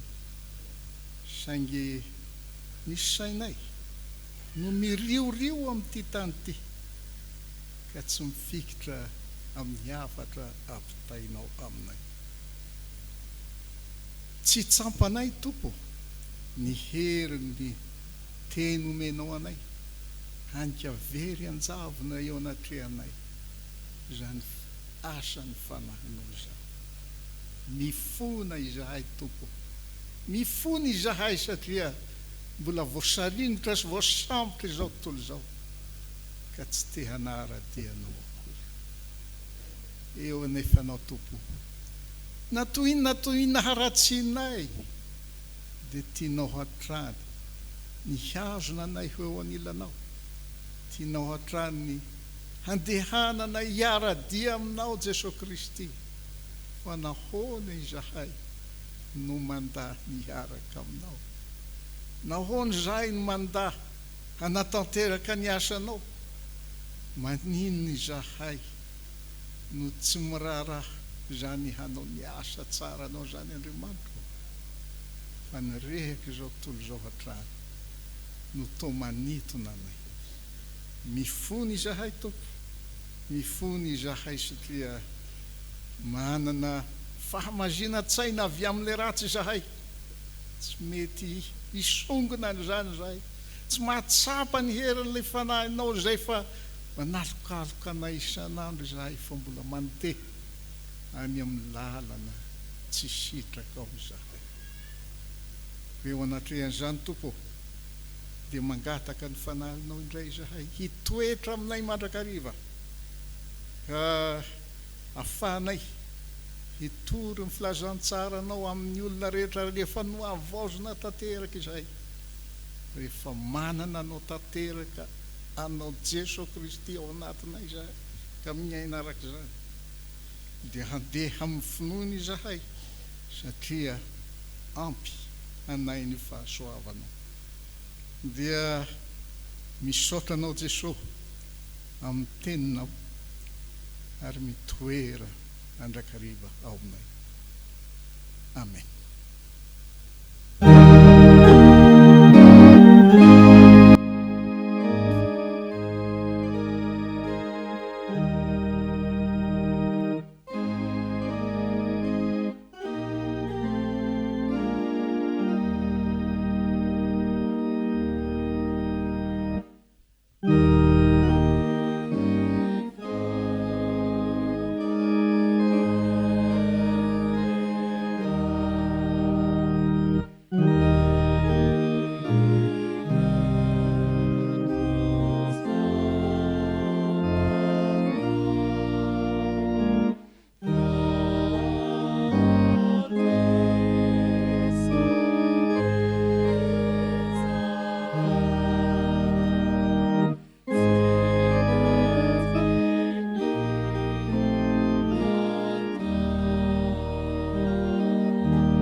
fitiavana ho atsika izay naiky tokoa ny fahotantsika teo anatrehan'ny tompo ary ny bebaka marina tokoa mitsangana andre ny teny somahafaly atolotry ny tompo atsika ho famelana ny elitsika. Hoy ny tompo, ianao izay efa notantanako avy tany amin'ny farany tany ary nantsoiko avy tany an-tsisiny ka nilazako hoe mpanompoko ianao, efa nofidiako ka tsy mba nariko, satria ninoanatra ianao ka nanetry tena teo anatrehako, izao efa niaina. Aza matahotra ianao fa efa nanavitra anao aho, efa niantso ny anaranao aho, ianao. Izao dia izao no mamono ny fahadisoanao ary tsy ho tsarovako ny fahotanao. Ambara amin'ny anaran'ny tompo fa voavela ny elokareo noho ny anaran'ny masina. Mideran'ny tompo.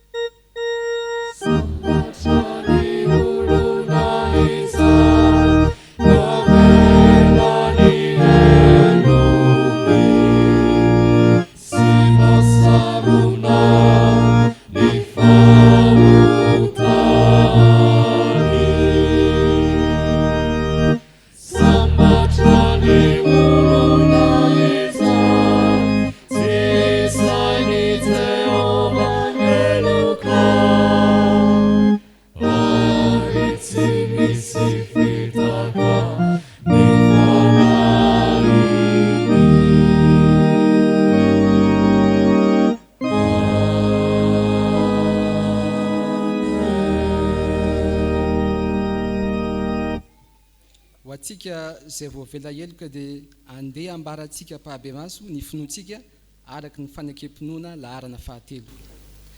Mino an'Andriamanitra tsy toa aho, izay mpanao ny lanitra sy ny tany. Andriamanitra dia fanahy, Andriamanitra dia fitiavana, Andriamanitra dia manjakatra amin'ny taloha indrindra ka ho mandrakizay.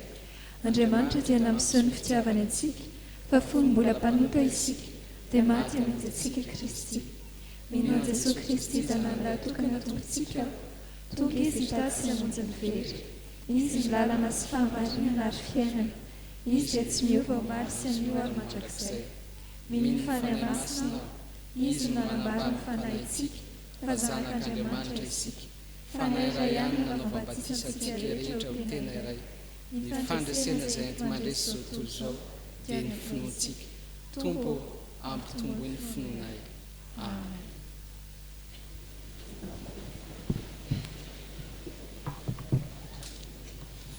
Iombona mivavaka sika riavana. Andriamanitra rainay io, tsy mitsahatra ny misaotra sy mankalaza anao zahay. Ndreto zahay zanakao manantona anao satria ianao no miantoka ny fiainanay tsirairay avy. Ianao no miantoka sy mikarakara ny fiangonanao. Mametraka eo ampelantananao ny fiangonan'i Jesosy Kristy eto Madagasikara zay tompo. Jereo ny filohan'ny Fjkm sy ny birao amin'ny mpiandrakitra foibe. Omeo azy ireo ny fanahy ny fahazavan-tsaina, hitantanany ny fiangonanao amin'ny fahamendrehana sy ny fahamasinana. Taio ny mpanatanteraka ao amin'ny foibe Fjkm, anana ny fanahy ny fanoloran-tsaina sy ny faherezana. Ho voninahitra ny anaranao. Jereo ny filoha sy ny birao amin'ny synodam-paritany misy anay manokana. Manoloana ny asa makadiry napetraka ao aminy. Omeo azy ireo ny hery avy aminao Jesosy sy ny fanahy ny fahendrena anaovany sitraponao. Ndreto izay fitandremana isotry fitiavana, misaotra anao Jesosy tamin'ny nahafahanay nankalaza anao tato anatin'ity Jobily ity. Misaotra ny amin'ny asan'ny komity sy ny amin'ny hahafahanay mamarana ny Jobily. Misaotra tamin'ny nanomezanao anay ny pasteur Solofy mianakavy nandritra ny taona maro. Taio izy ireo Jesosy, hitondra avo mandrakariva ny voninahitra ao amin'ny androm-piainany rehetra. Fa zahay tsirairay koa tompo, manana fangatahana tao aminao. Enoy ara Jesosy ny vavakay mangina.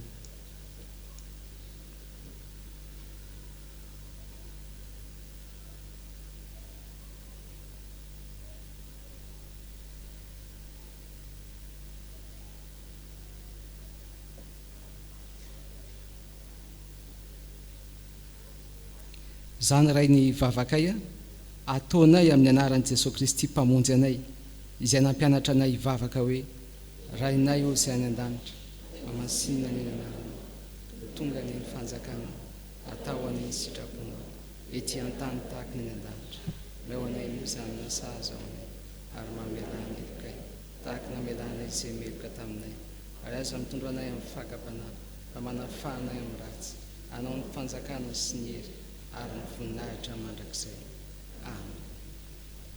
Tsara ny mampafantatra riavana fa pastera Fabrisia izay mizatra raha eto amintsika noho ny fandaminan'ny fakulté dia tsy hoeto antoerana hatramin'ny fahafolon'ny volana janoary 2022 fa manatanteraka le antsoina hoe firotsahana antsehatra izay tokony natao tamin'ny fahefa-taonany izay tsy mba hakatsika ka mpitandrina mpianatra mpitandrina 4e année fa no ny antony dia zao izy vao manatanteraka izany. Antsoina Andriamatoa Rakotondrainy be Sandaniana Jacques Ramatoa Razana Jatovo Tojo Nandrianina. Antsoina ihany koa Andriamatoa Rakotoniaina Antsartsimba Antsiva sy Ramatoa Ramiandrosoa Fara Nirina. Ary farany Andriamatoa Razafy Mahatratra René Tina Antony sy Ramatoa Rasolomampiona ary vola Stéphanie. Faly manolotra antsika ary faly miaraba amin'ny anarantsika fiangonana reto zandry zanatsika izay nanamasina ny fanambadiany tatoato. Teny novidian'Andriamatoa Rakotondrainy be mivady teny hoe amin'ny anaran'i Jesosy efa lasanao ny foko ry havako ampakariko efa lasanao ny foko tamin'ny masonao anila sy tamin'ny rojo anankiray amin'ny vozonao tononkerin'i Solomona fahefatra.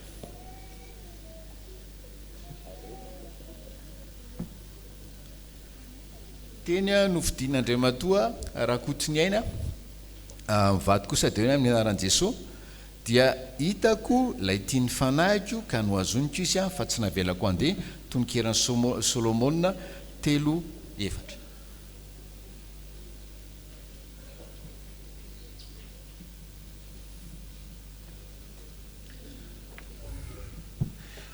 Nen'Andriamatoa Razafy Mahatratra mivady kosa amin'ny anaran'i Jesosy dia hoe na dia miteny amin'ny fitenin'ny olona sy ny andiely aza aho kanefa tsy manana fitiavana dia tonga varahina maneno sy kipantsona mikarantsana Korintiana 1:13. Vavaksika feno fisaorana anao ray malalo ny fonaizanakao noho ny fitiavanao ireto tanoranao reto ka nanomezanao azy tokantrano dia mbola faly zahay mametraka azy ireo eo ampelantananao faly zahay mametraka azy ireo eo ambany fiarovanao ary dia taio zao tokantrano zao reo tokantrano ireo mba teny hoe tokantrano hiavaka tokoa satria tena hoe tokantrano entsony ankonana ny anaranao isanandro anandratany izany anaranao zany ary taireo reo ankonanareo koa ho ankonana modely satria tena hoe mitsoro vavolombelona ny amin'ny atsaranao mpamonjy eo zany no vavaka ataonay amin'ny anaran'i Jesosy. Amen. Tonga eo amin'ny fotoanany asa vavolombelona isika riavana anomboantsika zany ny batisy firana Fjkm 50 ny andin'ny voalohany faharoa fahatelo sy ny fahaenina ary dia mandroso aty anoloana ny ray aman-dreny sy ny zaza atao batisy. Amen.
isika ny tenin'ny soratra masina anorainany fiangonana ny fanatanterahana ity sakramenta ity.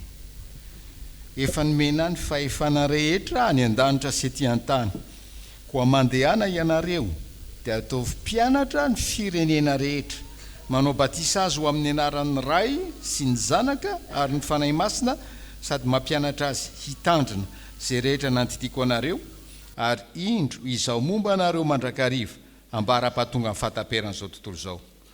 Noho izany ary Ray aman-dreny niteraka sady mpiantoka ny zaza misy fanekena ataonareo eto anatrehan'Andriamanitra sy ny fiangonana.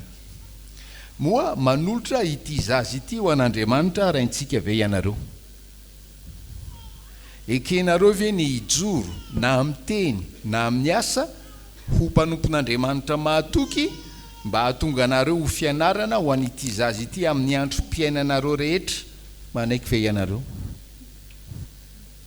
Ekenareo ve ny anatanterahany fiangonana amin'ity zaza ity ny fitaizana rehetra araka ny filazantsara tokony atao aminy, mba hitombony amin'ny fahalalana izao fahasoavan-dehibe raisiny avy amin'Andriamanitra izao, sy anekeny an' Jesosy ho tompo mba hahazony hery andavany ny asan'ny Satana rehetra, manaiky ve ianareo. Vonina ny hivavaka ho azy sy hampianatra azy hivavaka ka ampititra azy ho mpianatra sekolelady ve ianareo.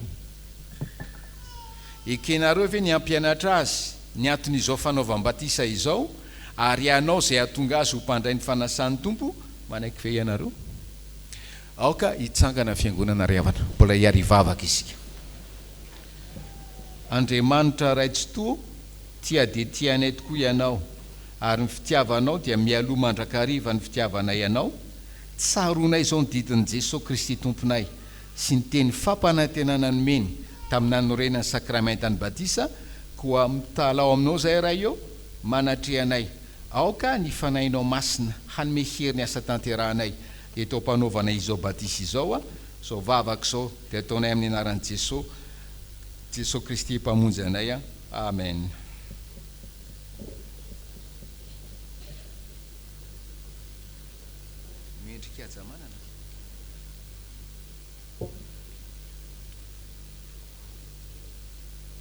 Mendrika manana Perla Tia Georgino Miguel, manao batisanao amin'ny anaran'ny Ray sy ny Zanaka ary ny Fanahy Masina. Amen.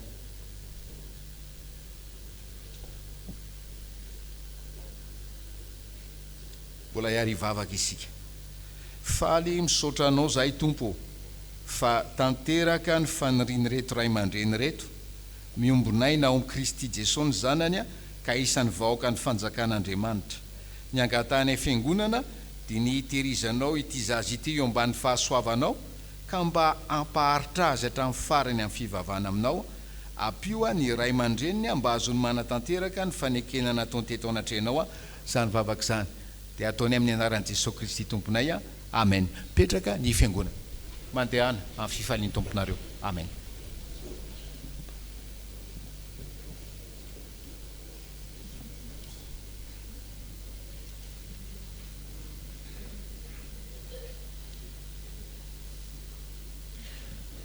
Anatin'ny asa vavolombelona ihany riavana dia tonga eo amin'ny fizarana mahakasika ny fankalazana ny Jobily isika.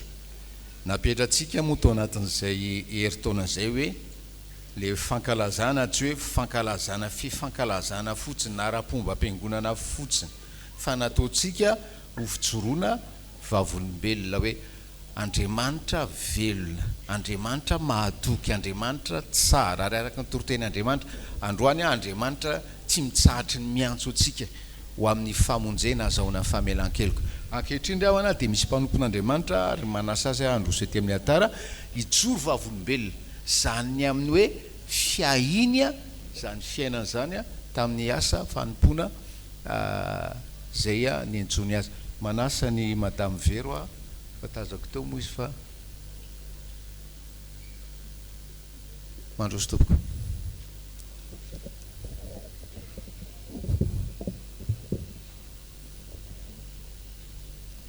misaotranareo zay teny hoe namaly ny antso tamin'ilay fijoroana vavolombelona misy vitsivitsy maromaro samy mahafinaritra avokoa tsy maintsy fantenana moa le zavatra rehetra noho ny fandaminana mbola ho hitantsika izy anaovana azy io.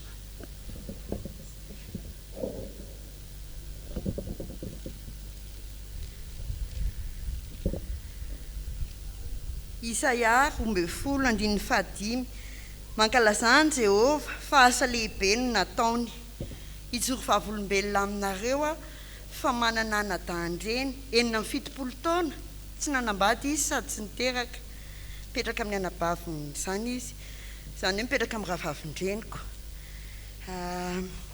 nanao AVC izy zany tsy fantatray hoe oviana na oviana fa ny 6 oktobra zany dia nitenanay ny rahavavindreniko hoe tsy vitako tsony mikarakara azy dia nandeha teny izahay olona fito zay nandeha teny dia nijereva ny dadatoa dia feno olotra ny lamosiny sy ny fitombenan'indray manontolo dia nidiovina izy nampandrona nykikisana tamin'ny grand de toilette sy savony nandeha rahabe le izy dia izay moa zany tsisy dokotera fa tonga dia hoe inona ny atao dia fanolora-tsain'Andriamanitra zany hoe soro vokoko appui ampicilline dia izay zany nosorana taminy dia ny apitsony iny zay tsy nakantsony fa nanomboka tamin'ny 14 oktobra nandeha nikarakara anazy isan'andro nanadio anazy tena hoe niran'Andriamanitra hoe karakara anazy dia 1er novembre izy nampidiriny hôpitaly dia feno daholo ny hôpitaly dia tsy maintsy nitady hospice izahay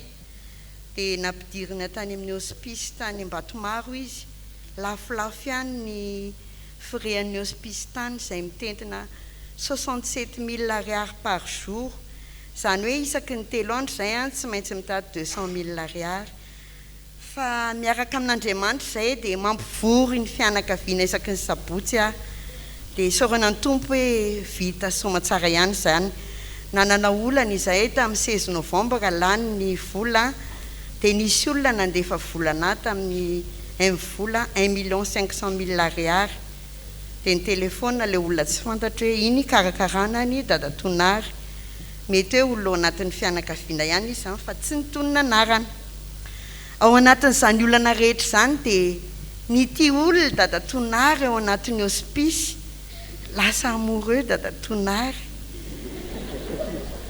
dia nisy raha matoa tena nity anazy koa ao hiaro no anarany dia lasa nanana fifaliana ry zareo tao fa miatrika ny vola aloha tsy maintsy aloha indray dia tsy maintsy mamoritra lohalika moa zany amin'izany rehetra izany fa sarotra ny azy fa tena hoe eo foan'Andriamanitra dia lany indray ny volan'ny hospice ny dadatonary tamin'ny 16 décembre teo andro alakamisy io dia nianzo le tompon'ny hospice hoe madame Vero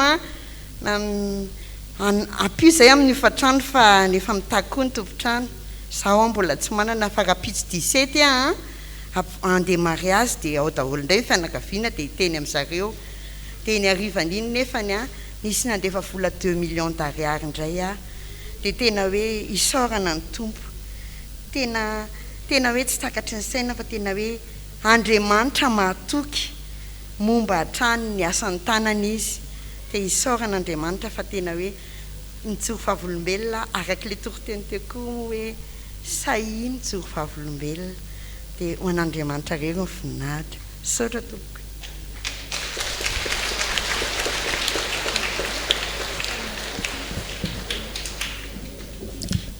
tena hoe manohy an'le toriteny teo tokoa ry havana isika rehefa nandray ny famonjena isika rehefa nandray famelan-keloka dia anatin'ny tsy fisiny anatin'ny fahampiana menara mamoritra lohalika menara mandohalika ny talao amin'ilay Andriamanitra tompony volafotsy sy ny volamena fa hitan'ny fahasoavana ianao amena ny filohan'ny komity ny fitenenana ry havana.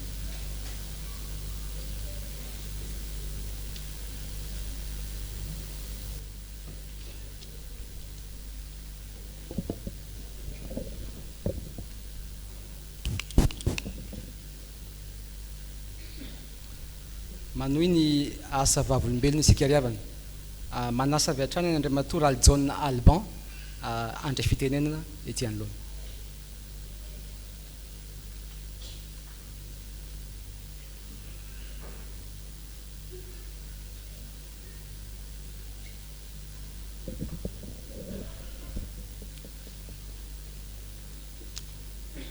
faly miaraba anareo mpianakavy ny finoana eto isotry fitiavana amin'ny anaran'ny tompo. Nisy olo tena ny namana vitsivitsy maromaro tokoa raha mijoro eto. Anisan'ny nokasian'ny tompo tamin'ny alalan'ny mpanompony dia pasteur Solofo sy Tatilandy izahay raha mbola nitandrina tany Frantsa ry zareo. Pasteur Solofo no nanokana nay mivady sy ireo namanay maromaro ho mpandray ny fanasan'ny tompo, ary misy koa ireo namana maromaro mpanaraka ny cellule de prière tany amin'ny zareo tany Neuilly Plaisance, ary azo lazaina fa samy nanana ilay lien d'amitié sy fihavanana izahay ireo amin'izy mivady sy ny fianakaviany zany. Faly izahay androany miara-mombavaka aminareo, miara-manome voninahitra an'Andriamanitra, ary miarabaneo anareo manokana pasteur Solofo sy Tatilandy amin'izao Jobily fisotrondrononareo zao, arabaina anareo nahavitany fanirano tompo teto amin'ny Fjkm Isotry Fitiavana. Raha nandreny amin'ny Jobily izay dia tsy nisalasala nampahafantatra izany Jobily izany amin'ireo fiangonana efa nitandremanareo tany Frantsa, ary araka izany dia nikarakara fotoam-bavaka izahay nanao levée de fonds ho fandraisana anjara tamin'ny Jobily. Faly izahay ary misaotra ny tompo afaka mitondra ny anjara birikinay, ary manolotra ny vola mitentina 2059 € ho an'ny komitiny Jobily azafady indrindra. Efa ny ampelantanan'ny tompona andraikitra moa izany, kely izany tompo fa ny fo manolotra ampitiavana no mameno azy. Eto Famaranana dia mirary soanareo zahay pasteur Solofo sy Tatilandy. Ny tompo ane androtsaka mandrakariva ny fitahina aminareo sy ny taranakareo. Tsy hainay koa ny tsy hisaotra anareo fiangonana Isotry Fitiavana tamin'ny hitondranareo azy ireo. Ny fotoana nandritran'izay fotoana nahatra niarahanareo taminareo, niarahan'izy ireo taminareo teto. Ny tompo manakariam-pahasoavana ane amaly fitianareo tsirairay avy. Mankasitraka sy mankatelina tompoko, an'Andriamanitra rery ihany ny voninahitra. Amen.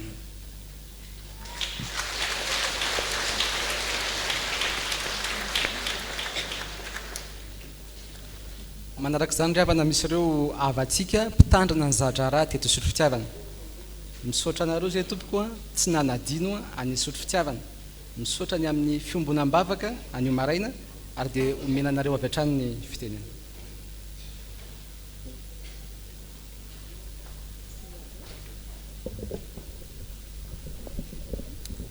Miarabantsika rehetra amin'ny anaran'ny tompo ry havana, dia miarabanao zay pasteur, miarabanao zay Tatilandy, dia faly indray izahay telo mihoatra fanaritava aminareo eto.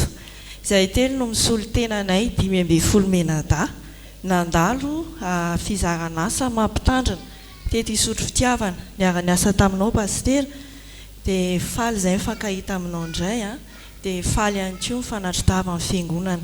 Faly ihany koa mahare hoe nahatontosany nanirananao teto Isotry Fitiavana ianao, ary tena hoe nanova nyity fiangonana ity. Zay hitondrako fitenenana eto dia misaotra anao zay ny amin'ny fiara-miasa, ny amin'ny fanefena, ny amin'le entitry anao, ny amin'le tsy masika ianao fa entitra.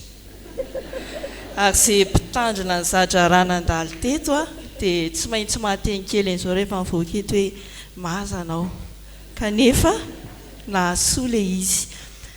Dia ankoatran'izay izay teny fampanantenana omena ianao ary tsy hivadianay mihitsy dia ireto manao hoe amiratra trano izay any amin'ny sehatra sy ny sa aniran'ny tompo anay arak'izay fampianarana nomenao anay teto. Ny manarak'izay ihany koa dia tsy andrarak'ilombe andoha zay, satria na hoaizy zay na hoaizy dia tsy maintsy voateny eo aminay foana ny hoe stagiaire ny Isotry Fitiavana ireny tamin'izany. Tsy maintsy eo foana zany anaranao, dia tahaka izay efa nanefenao anay dia hoakarinay ambony foana trano koa ny fanilo, satria izay mpitandrina rehetra nivoaka teto ny zatra raha dia namiratra avokoa. Izay kosa aloha, ary tena lasa lavitra. Iombonanay 12 menada kosa dia ny fanolorana ny marika hita maso. Izahay moa miparitaka, ary izao koa voninandro krismasy dia niezaka izahay nanangona izay voangonay atolotra am-pitiavana pastera sy tatilandy ao anatin'ny valopiny miampy vary 50 kilao fa tsy zaka moa le izy fa aterina amin'ny herinandro ity dia sady misotro ronono ianao mihinam-bary dia iny le vitanana laoka dia kely tena kely pastera fa tena hoe atolotra ny fo farany fijoroana vavolombelona izay mety eo ataoko dia tena hoe somary nasosotra kely anaty tamin'ny pastera tato ndre mandeha izay fa taty ariana zay vao natsapalisy pastera hoe nisy fotoana tato tena voan'ny tazo mahery be mihitsy fa na mijoro amin'ny pilipitra rehetra mihodina ny lohako hitanao tsara izany pastera tamin'izay niparitaka mouchoir atao amin'ilay latabatra kely teo fa tena tsy niteny mihitsy pastera hoe andana makaina pastera tsy niteny izy dia ohatra nalahelo kely any hoe fa hitanao fa avoazako tsy mba tsy miteny fa miafy fa tena tsy niteny ianao fa haikay any amin'ny fitondram-piangonana any misy zavatra mafy no nitazo mahery hatrehana ary tsy afaka miala ianao fa tsy maintsy miatrika eo dia misaotra pastera fa nahasoa reny dia mitombo amin'ny fahasoavana nareo mivady dia mahareta hatrany amin'ny fanomponana tsy mitondra fiangonana ary dia ho an'Andriamanitra ny voninahitra.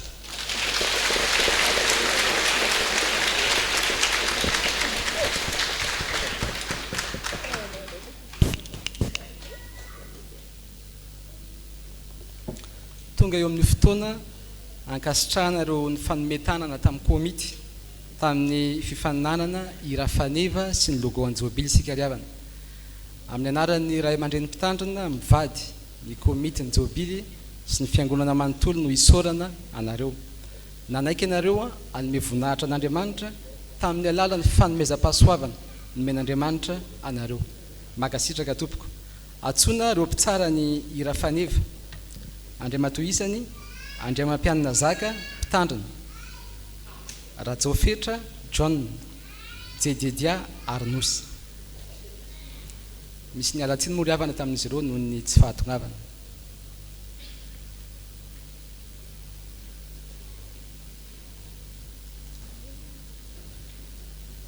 Manolotra ny fankasitrahana tompoko miraso indrindra sotra tompoko.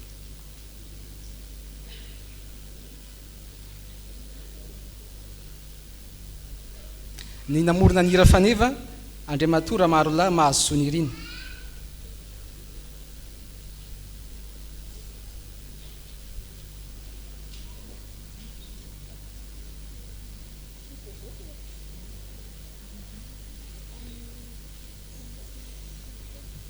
mialatsiny raha mandray fitenenana fa misy fotoana tsy maintsy avela amin'ny teny le fo dia isotra manokana ny zora Marolahy ny amin'ny hira faneva io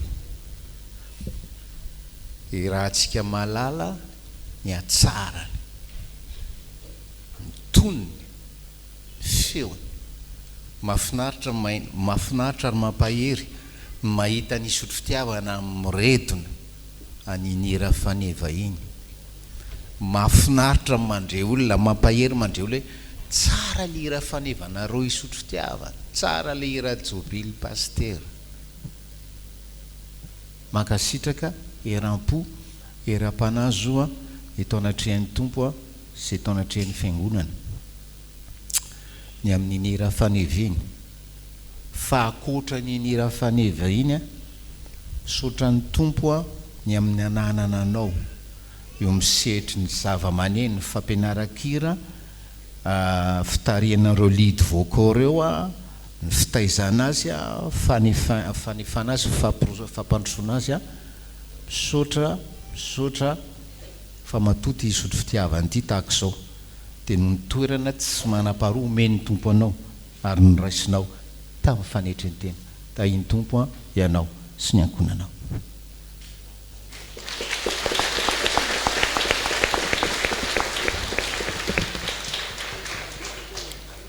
ny nandray anjara tamin'ny logo an'ny Jobily atsona Andriamatoisany raha velona atoandro safidy andrianina raha Marolahy lalainy ary raha Arson Jean Aimé.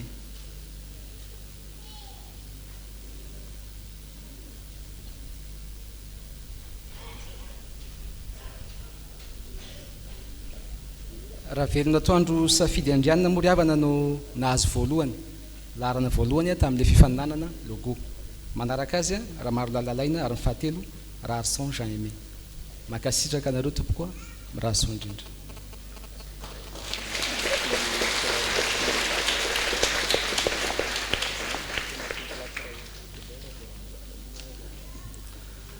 Ankehitriny ry havana dia mandray fitenenana fohy amin'ny anaran'ny komity ny Jobily. Ny voalohany teny dia ny fisaorana an'Andriamanitra velona satria navelany mamarana ny Jobily fisondronoan'ny mpitandrina isika anio. Misaotra ny tompony amin'ny famindram-pony, ny amin'ny fitantanana sy ny arovany ity Jobily ity hatrany am-piandohany. Raha tsy ahivona ry havana dia ny Alahady 9 Desambra 2024 no nanokafana ny Jobily. Herintaona lasa zany zay. Araky ny fomba ny Fjkm izay nanapahany ambaratonga azy dia hotolorantsika trano pasteur Solofo mivady. Trano mitentina 160 millions ariary. Ho fankasitrahana azy ireo no nahavitany ny fiazakazahany teto Isotry Fitiavana. Raha miampy ireo fandaniana hafa mitentiny eo amin'ny 38 millions dia 198 millions zany ny teti-bola nasiana fanitsiny no laniny komity ny Jobily. Io teti-bola io 206 millions izy tamin'ny voalohany 206 fa nisy fandaniana tsy natao tao dia nahitsy le teti-bola tonga 198 millions ariary. Hatreto ry havana dia 162 millions ariary ny vola voangon'ny komity. Zany hoe 36 millions ariary sisa ny ezaka ataotsika. Ary mino sy mahatoky ry havana fa ho tratra soamantsara io teti-bola napetraka eo. Ary misaotra ny tompo fa tsy mba nanao opération gâteau na sakafo na rindrakira sy ny tahaka zany ny komity. Azo lazaina ao anaty crise isika zao tratra ny Covid ndroa ry havana ty Jobily ty 2020 tsy azo natomboka 2020 fa tsy maintsy Desambra vao natomboka. Ary tratra ny Covid koa tamin'ny 2021 ity nidy ny fiangonana. Kanefa misaotra an'Andriamanitra lehibe fa manome ampitiavana ny fiangonana ary manome amin'ny itsipony. Misaotra anareo ry havana, misaotra ny tompo.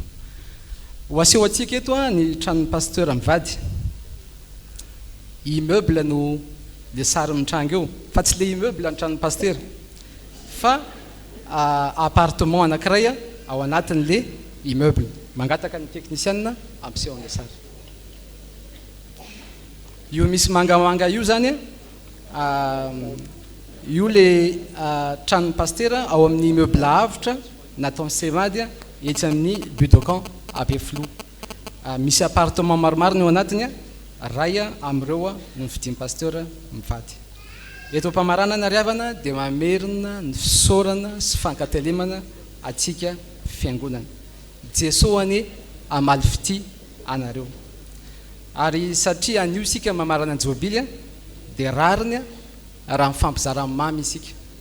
Araka izany dia misy fizarana gâteau, misy fizarana koa mari-pahatsiarovana, marque-page ho ataon'ny komity rehefa avy eo aorian'ny fandraisana ny fanasan'ny tompo. Mbola ho lazain'ny tompona andraikitra eo ny fandaminana ho aminareo any ny tompo. Amen.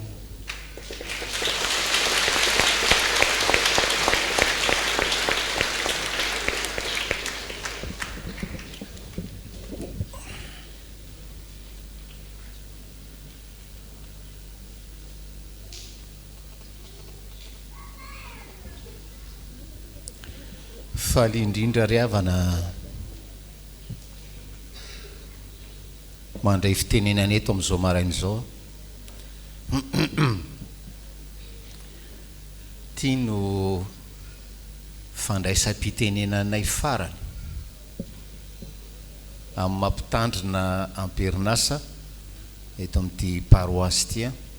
Mbola ampivavaka izay amin'ny ampivavaka eto amin'ny 25 Desambra, ampivavaka eto amin'ny 26 toroteny amin'ny 31 Desambra fa tia no azo iverina hoe fandraisam-pitenenana farany manoloana anareo.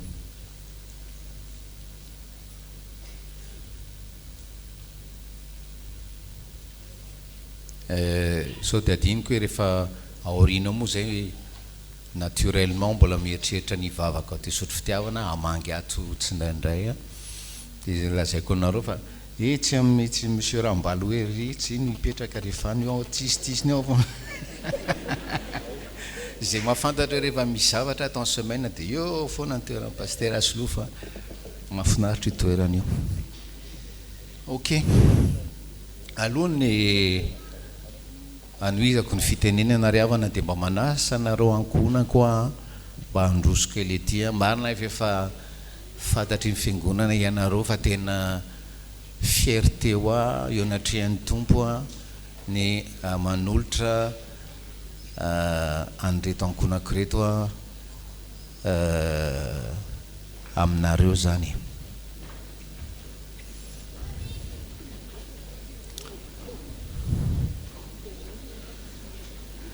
Mandroso Andrea.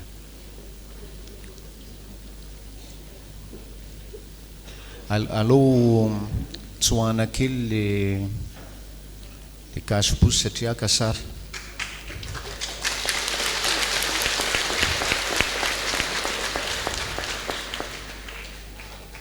Sady zao hita tsara hoe zay menakafo samy bokosy daholo.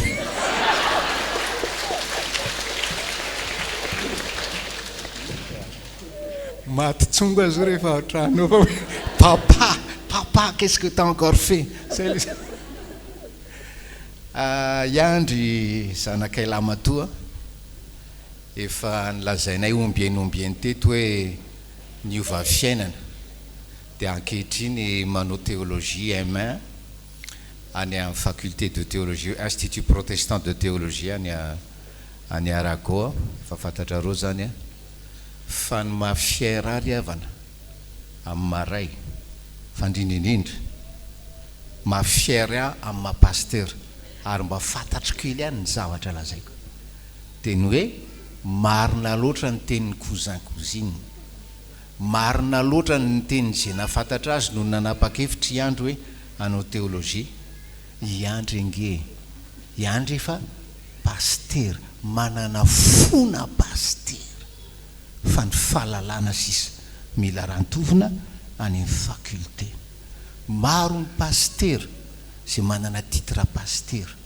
nefa tsy manana fona pasteur ary misy indray a laika manana fona pasteur fa tsy manao pasteur fa misaotra ny tompo any amin'ny andry a zay tena hoe nomen'ny tompo ny volavolain'ny tompo hatry ny fahazazany mihitsy anana an'izany fona pasteur izany.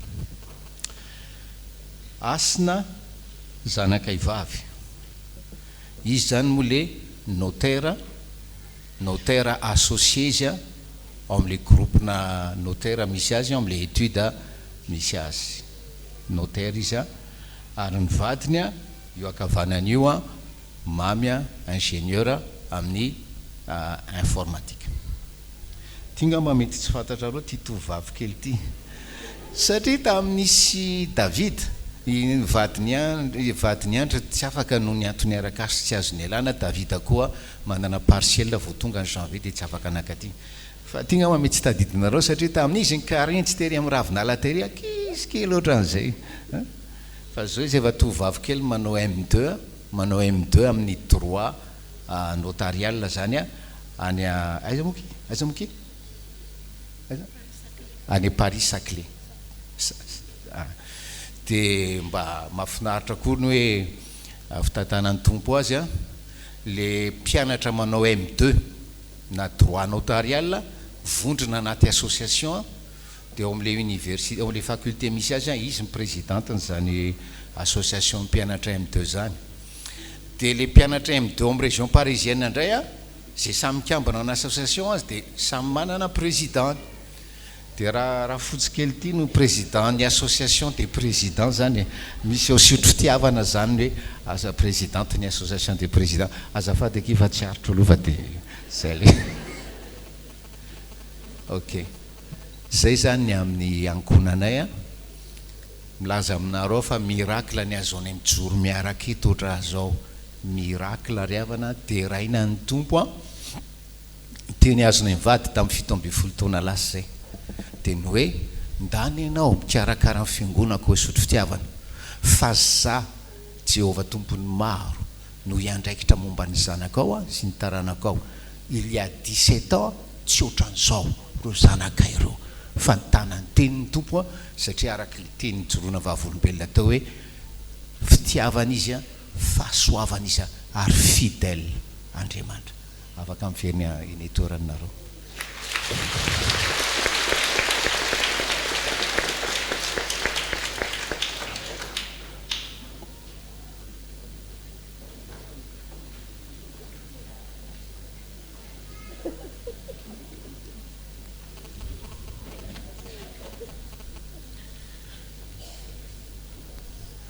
Vita soma tsara omaly zay no anomboako ny resaka riavana ny bazary fitiavana tena mankasitraka eram-po mankasitraka eram-panahy any reo ekipa araky ny voalaza teo ny andraikitra an'izany tarihan'ny filohany zay ry zareo atao mbany fahasoavan'Andriamanitra no nahatontosa soma tsara zany etsika bazary de Noël zany bazary fitiavana zany ary tena marina rabaky teny fa tao amin'ny akany tao dia tena hoe amboim-pionana omaly sabotsy 18 Desambra. Misaotra ny tompo isika ny amin'izany. Anatin'ny fiainam-piangonana zany mampafantatra tena faly mampafantatra antsika fiangonana fa ny santarina omaly le four à pizza ao amin'ny akany. Tena misaotra ihany koa ny seany akany tarihan'ny filohany tena hoe niara-ny asa tamin'ny brom-piangonana tamin'ny fampivelarana an'io akany io dia voaka omaly moa zany le pizza misaotra ny tompony amin'ny fakasitrahanareo le pizza dia milaza aminareo hoe zay moa zay paster Slof zay satria le Lorenzo lery Andohalo le référence amin'ny pizza eto Antananarivo izy nanao le four à pizza ao izy nanao formation le pizzaiolo tsika zay efa ancien pizzaiolo any Carlton na piscine io pizza io riavana fona aloha fa fantatro tsara zay teneny koa io pizza tsara indrindra eto amin'ity quartier ity zay dia manasa riavana manasa afaka mifanasa koa tsika mihinana pizza fa mahafinaritra be zay zany amin'iny iresaka kely riavana le 17 taona tato isotry fitiavana miala tsiny mamery teny taty l'un des mois avons passé à isotry fitiavana les 17 plus belles années de notre vie mamery teny riavana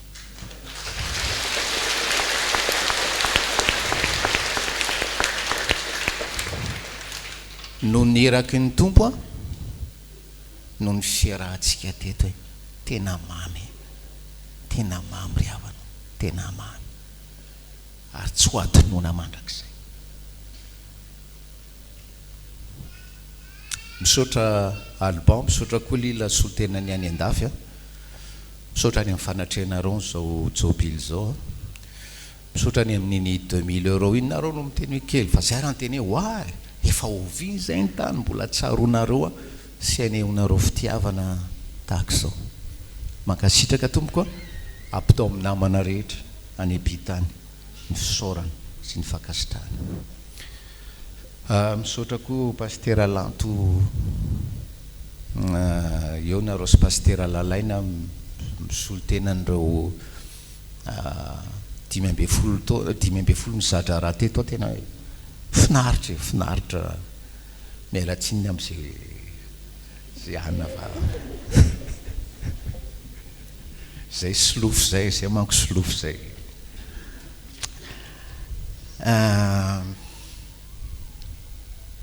misaotra fiangonana ny amin'le appartement io amin'ny fotoana hafa nijoroana vavolombelona inona koa ny miracle nataon'ny tompo nahazahoana appartement etsy ampefloa 10 minitra avy ety am-piangonana tena tanan'ny tompo riavana ny asa tsisy nanam-po zany hoe raha natsanga ny trano io nanomboka tamin'ny 2015 dia hoe ahazo appartement ao ny pastera ny isotry fitiavana isotro ronoana misaotra riavana ny amin'ny appartement io misaotra ny amin'izay rehetra nataonareo a ho anay mivady. Ataoko hoe raha mba nieritreritra zahay, raha mba izao nga nataonreto fiangonana reto, raha mba izao nataonreto fiangonana reto, ninona eritreritra ravana ny oatra lavitra sy mba nofinofinay sy eritreritra mivady a nataonareo anay to anatin'izay 17 taona zay a, mankasitraka eram-po, mankasitraka eram-panahy, ny tompo amaly fity anareo ry havanao, tompo amaly fity. Misaotra ny tompo fa itoy zany le fifandraisana misy aminareo anjatony vitsivitsy a, anjatony a vitsivitsy a, naka le marque-page a, le hoe engagement, hoe hifampivavaka. Mahafinaritra le version second le teny frantsay hoe quand nous serons perdus de vue. Sarobidy aminay reny, sarobidy aminay reny. Tozy izy landy hoe nahita le izy eo amin'ny table de jeu, de ahoana kiny atao amin'reto olona be dia be reto fa tena hoe elahy koa inconscient nanao zany, tsy inconscient moa zava, tena hoe mamy le fifandraisana, tena hoe mamy le fifandraisana. De misaotra ny amin'ireo marque-page reo, tena hoe mbola mariky ny fitiavan'ny tompo anay ry havana reo marque-page reo. Ny farany angamba hoe anisan'ny souvenir tsaroana eto de le misy taminareo tena izy zay pastera mivavaka ho an'ny pastera foana zay le izy. Misy olona tonga any amin'ny braona mandefa message hoe misaotra tamin'ny toroteny, misaotra ohatran'izao sy ny karazana. Misaotra pastera fa enao no nampifony anadahako, enao nohatran'izao no nanampy anay itsoro vavolombelona tamin'ny ray aman-dreninay. Ozy izy le mofonay na vo herinandro tapabolana angambo zay, teny Davidy hoe zinona moa, zinona moa no nataon'i Jehova tato Isotry Fitiavana, nampiasainy ohatran'izany, zinona moa. Fa teo de teo ny fahasoavan'Andriamanitra ny azy. Maro ry havany témoignage mety azo zarainy, maro ny témoignage mety azo zarainy, fa ny akaiky indrindratsika ka dia tsy haivoka teny ny Camille Falmanana avy eo amin'ny ligue tamin'ny tapabolana angambo zay Camille toroteny teo, de teny izy hoe izy zany taly apernasany ligue amin'izao fotoana zao, ny teny izy hoe pastera Solofo ozy izy no mentorko, tena apiny hoe toroteny faharomaka izy ny tena tenen'izay hoe merci d'exister, ozy izy Camille, merci d'exister. Mino afa misy vitsivitsy afaka miteny an'izany ato, vitsivitsy maromaro mieritreritra ohatran'ny Camille merci d'exister et je vous réponds j'ai été fier d'être votre pasteur. Fa amin'ny ankapobeny tena misaotra ny tompo ny amin'ny fiarahana taminareo teto farany, tena farany. Zay koa manko ny anarako taty rehefa neny malagasy rehefa mamarina de farany, efa nyteny izy hoe alohan'ny farany de mbola asiny farany de hoe tena farany. Ozy izy ny apôstôly Paoly, ozy izy ny apôstôly Paoly amin'ny Filipiana toko voalohany andiny fahaenina hoe ny tompo zay nanomboka asa tsara tao aminareo no atanteraka izany. Ry havanao 50 taona zay ny tompo no mahery kely no nanomboka asa tsara tato amin'ny tevitsika io Isotry Fitiavana ity, ary mbola tsy tanteraka zany fa mbola eo pesany izy. Il nous amène vers la perfection. Ary isan'andro de metsara. De nafinaritra le teny nampitoroteny nanazavany Philippiens ici hoe avec le Seigneur le meilleur est toujours à venir, le meilleur est toujours à venir. Zay ry havanao mirary soa ho anareo sy ny ankonanareo, mirary soa ho anareo sy ny taranakareo, ary merci de nous avoir accueillis chez vous à Isotry Fitiavana. Ho an'Andriamanitra rerany ny voninahitra. ho aminareo fahasoavan-tompo, ho aminareo fahasoavan-tompo. Amen.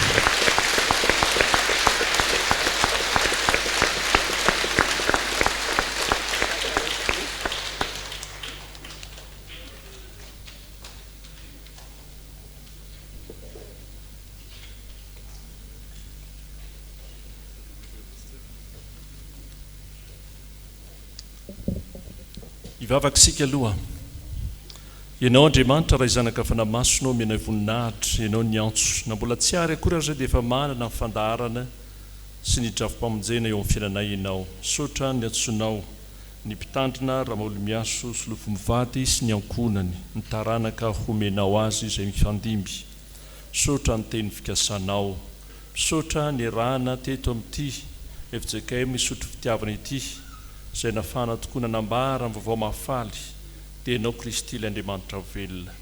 Ende ny hafalinay fa ianao ny fiandohana, ianao ny fiafarana, nataona namafy zahay fa ianao ny tompony vokatra ary ianao rery miamboninahitra. Izao fotoana izao tompo dia hanomezanay voninahitra anao tahaka ny ambonanay amin'ny mpanao salamo hoe azahay Andriamanitro, azahay ny mena voninahitra fa ny anaranao rery ihany. Mianaranao Jesosy Kristy no angatanay izay mavaka izany. Amen. Ho ny teny fanevantsika riavana ao amin'ny Fjkm miorena tsara aza miova. Ary teny atao hoe fanevantsika anko amin'izao Jobily izao fisondronoana dia hoe miverena amin'ny fitiavana voalohany. Ny fisaorana an'Andriamanitra noho ny fitahiny mahagaga teo amin'ny fiainantsika sy ray avy sy ny fiainan'ny fiangonana, nafana natotosa zany asa lehibe nandran Jesosy zany. Ary indrindra koa nafana natotosa zao asa ny komity zao ny amin'ny Jobily fisondronono ny mpitandrina.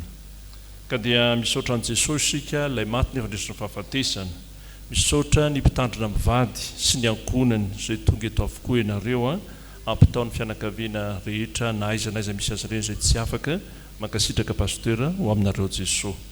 Ny faharoa fahatelo manarak'izay dia misaotra amin'ny pro-piangonana miaraka aminareo komity zay namolavola ny ara-niasa tao anatin'izao atao hoe asa lehibe fitina filazantsara zao. Misaotra manokana ny komity tarihan'ny foloa ho aminareo ihany koa ny fahasoavan'ny tompo.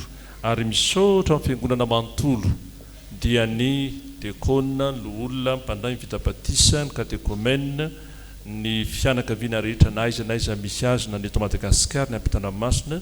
Misaotra manokana amin'ny mpitandrina zay nanao fizana raha-teto dia sady miaraba anareo koa arak'izany.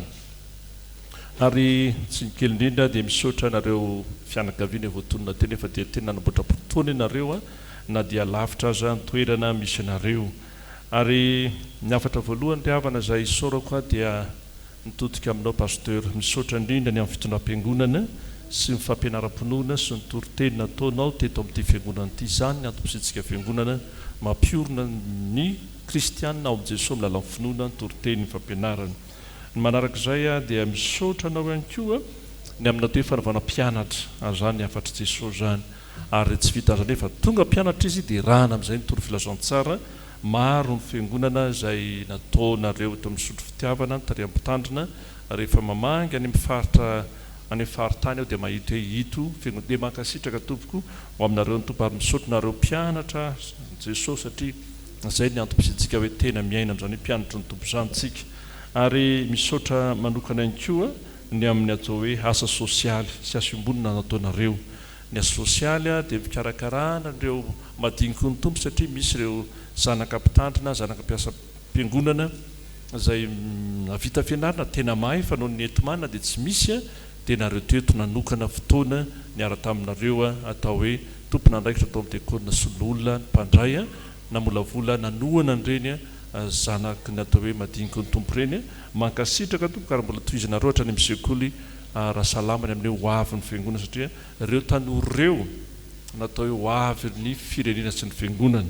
Nenina ambin'ny isanjato ny malagasy amin'izao fotoana izao dia 520 taona latsaky ny 520 taona avokoa. Ary raha vao tsy manomana izany tsika dia mety miteraka krizy ary mety loza mitatao raha tsy sinaitsika amin'izany hoe fitiazana sy fiorenana amin'ny asa fitonana ny filazantsara izany. Ary mbola misaotra ny amin'ny fijorona vavolombelona zay zava-dehibe tokony hoe martyria amin'ny fiainana sy ny asam-pavolombelona rehetra. Ny mamarina azy rehefa dia ny hafatra pastoraly. Ny hafatra pastoraly izay olazaiko aminareo a satria fa mandalo ny ray aman-dreny dia mba mitondra hafatra. Ny hafatra voalohany dia zao a manaja sy ankatoavy ny ray aman-dreny. Ho antsika zanaka rehetra ho avy zao farany taona, ho avy ny voalohany taona amin'ny sehatra izay misy atsika dia ho soratra masina ajao ny rainao sy ny reninao dia maro andro sy hitasoa ianao. Ny hevitra izany ry havana na io maso na miafina ajao foany dada sy neny. Reo ny ray aman-drenitsika izy mivady reo a, ianareo izay mahatsapa hoe ray aman-dreny eto a, ianareo izay manana ray aman-dreny a, ny tena fahendrena indrindra manaja ny dada sy neny, na io maso na ny miafina. Aza mamingavinga, aza manaratsy, aza manenjika ny dada sy neny fa dada sy neninao no meny Jesosy anao reo a, ajao tsara fa zany no avy. Matoa amin'ny tena nareo zany tena zalo miaina amin'izany. Tena tsy fanaoko mamingavinga ray aman-dreny. Na dia mafy aza amin'ny fitazana araka ny tenin'ny pasteur teo mafy a, fa manaja. Ary hitanareo ny tombontsoan'izany ho antsika izay manaja ray aman-dreny. Ho anareo zanaka nareo tanora ankehitriny a, aza mienatra mihitsy mijoro vavolombelona hoe ny dada sy neny koa ajaiko tsara. Aza sehatra misy azy a ajaiko tsara.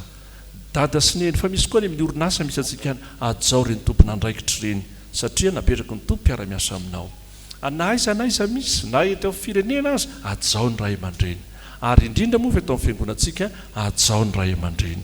Zany ny hafatra ho antsika ry havana.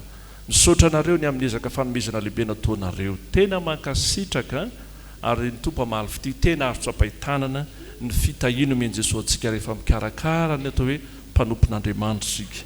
Mbola misy ezaka araka ny teny hoe mbola misy vitsivitsy sisa.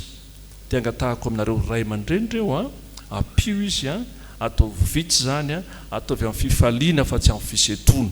Ary dia tena iangaviana mihitsy nareo nao zava-dehibe an'izany. Tsy nareo ohatr'izao ihany fa nahatrany amin'ny sodaparitany hafa aza dia azo atao mihitsy ny zay tsy avelana isento mihitsy ny dada sy neny zany a eo amin'ny fiainana. Aza avela angataka izy fa omeo izy na dia tsy mangataka azy. Ka dia apirisihany ianareo a, amita tsara zany a, andrindra fandaminana rehetra izay mety etomanana ilaina izany. Atenaiko fa tsy mety tanina betsoa nareo fa tonga dia fantatrareo zany hafatra no meny tompo anareo zany a, ajao ny dada sy neny a, ataovy amin'ny fifaliana ary ataovy ho voninahitr'Andriamanitra ny fanangonana izay ambiny sy sara rehetra ahavitana izany. Ny faharoa ry havana ny hafatra ho antsika dia zao mandehana amin'ny fahamarinana sy amin'ny mazava. Ataovy zanaky ny mazavontsika. Rehefa zavatra manjavozavo ka tsy hitanao a, dia sahiny teny hoe zanaky ny mazava hoe dia mandeha amin'ny mazava. Mandehana amin'ny fahamarina, mandeha amin'ny mazava. Misaotra anareo ny amin'ny ezaka lehibe ataonareo teo sainte d'honnêteté a, fantatro tsara zany miaraka amin'ny président iraka Andrea Miasoa misy tokony ho avy eto fa noho ny andraikitra dia tsy afaka izy. Ka isika izay toerana misy antsika any a, hatramin'ny kely indrindra ho an'ny mpianatra, ho anareo mpianatra dia mandehana amin'ny fahamarina sy mazava. Ny tsotra indrindra ho an'ny mpianatra aza makatahaka zany. Aza mifraude zany, tena ataovy hoe marina nataoko a, dia ataovy mazava ihany koa. Dia ny asa antsika rehetrarehetrany a, dia ataovy amin'ny fahamarina sy ny fahazavana. Inona ny fampiarana zany? Aoko vonina ny antsoina hoe ampamokontsika. Aza matahotra an'izany. Aza matahotra ny ampamoka satria zanaky ny marina ianao a, zanaky ny mazava ianao a, zanak'Andriamanitra. Ny fahatelo a, farany dia zao. Tazono ny fiombonana sy ny filaminana. Tazono ny fiombonana sy ny filaminana. Nataon'Andriamanitra meny tompo fanomezam-pahasoavana samihafa tsika na momba antsika fotsiny azy. Misy maso havanana, misy maso havia, misy tongotra havia, misy tongotra havanana, misy tanana havia, tanana havanana, fa inona foana miombon'ireo, fanampy ireo. Amin'ny fiainantsika tsiraray avy, manomboka ao tokantranao, dia tazono ny filaminana sy ny fiombonana. Ninona ady hevitra, ninona fanakalozana, tazonona ny fiombonana sy ny filaminana.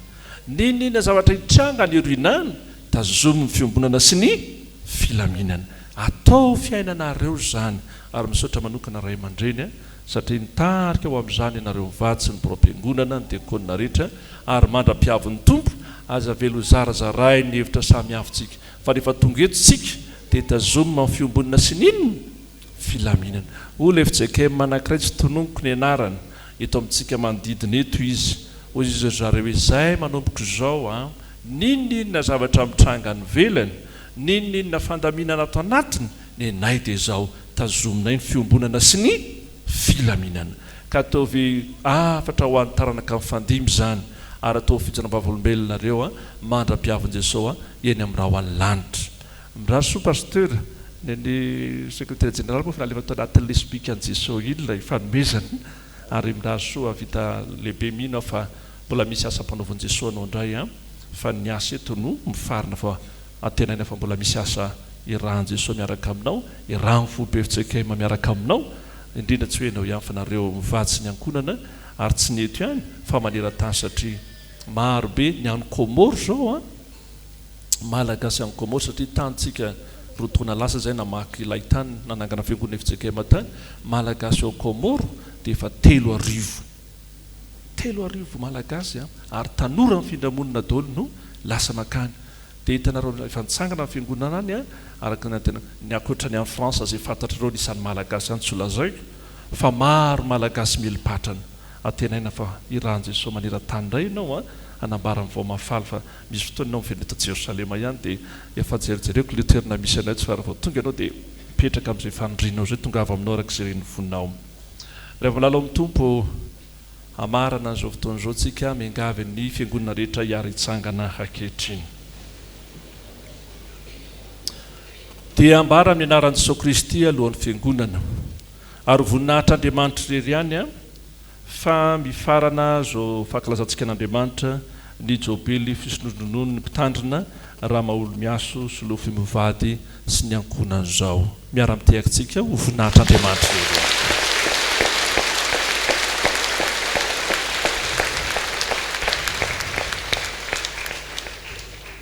daotsika hivavaka faly ny fonay Jesosy satria niaraka taminay ianao arak'ilay teny ny afatra ny vakina taminay eto ampovoanay ianao Andriamanitra ray masina Israely Immanuel amintsika Andriamanitra ary no marininao zany Jesosy fa naizy ingona roa telo aminarako teo ampovoany aho hoe enao tsy miova aho zanonanao zaoko mitondra eny Jesosy misotra anao zay fa nafafo mivody ny teninao ary ho koa ianao tsy miverina foan'ireny sy nahatanteraka nanambinana azy sotranao zay ny amin'ireo mpanomponao maro be ny fandimby teto nandray ny finoana avy aminao ary natonga azy ijoro-vavolombelona manomboka hatrany mizaza hatramin'ny lehibe ka tsy menatra tokoa manambara amin'ny vao mafaly fa enao Jesosy l'Andriamanitra velona tsaitraika mandrakizay misotra ny amin'ny fikasana sy ny fanaovana avy aminao zany misotra amin'ny fanombohana misotra ny nivon'ny Jobily misotra amin'ny Famaranana ankehitriny ary misotra satria fantatray fa malala ny zavatra tsara lavitra indrindra ho anay ianao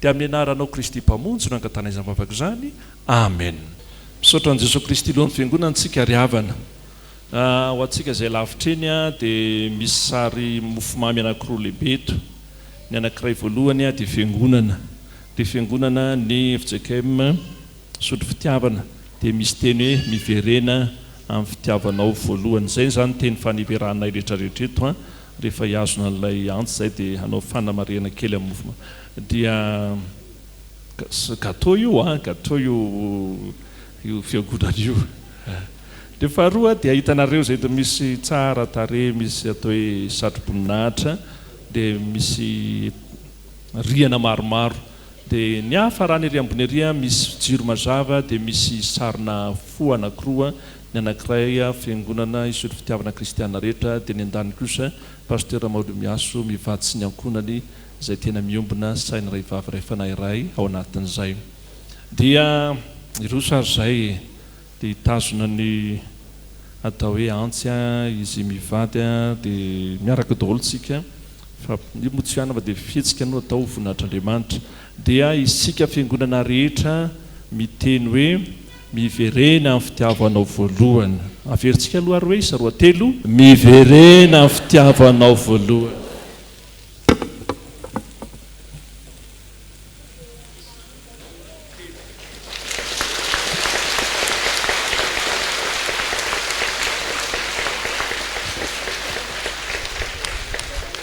ivavaka sika faly ny fonay Jesosy fa ianao l'Andriamanitra tianay ary ny fitiavanao dia melo ny fitiavanay faly ny fonay satria namela ny elokay ianao dia miverina aminao koa zay ary mifamela eloko zay aminao endre ny fitiavana seonao Jesosy.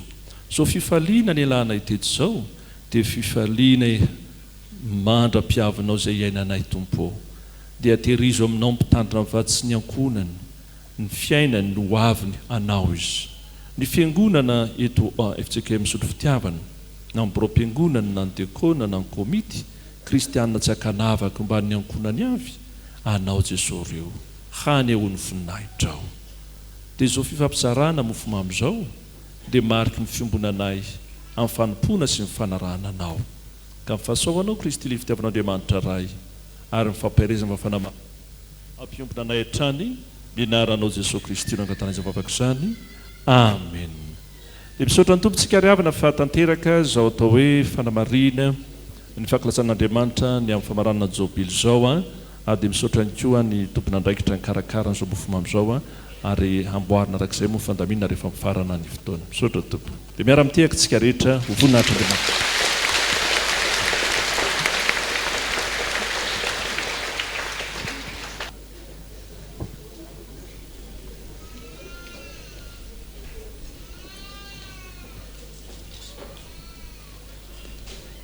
Itsangansika anao nira famaranana.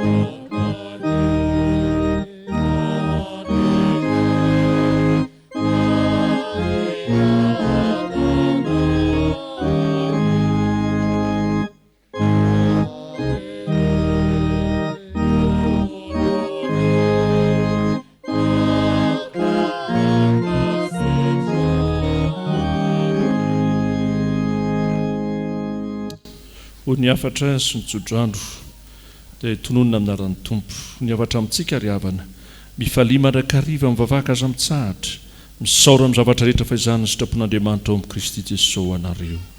Aza mamono ny fanahy, aza manao tsinotsinona ny faminaniana, fa taro ny zavatra rehetra, azo ny mafy izay tsara, fa dio ny fanao ratsy rehetra. Raiso ny tsodrano tononona aminaran'i Jesosy. Ary Andriamanitra ny fiadanany hamasina samy tanteraka, ka aokarovana avokoa ny fanahinareo sy ny ainareo ary tenareo tanteraka, ka tsy hanatsiny amin'ny fiavian'i Jesosy Kristy tompontsika, mahatoko izay miantso anareo sady izy ihany no anefa izany iverena antsika amin'ny fitiavana voalohany. Amen.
Mipetraka isika manao vavaka mangina.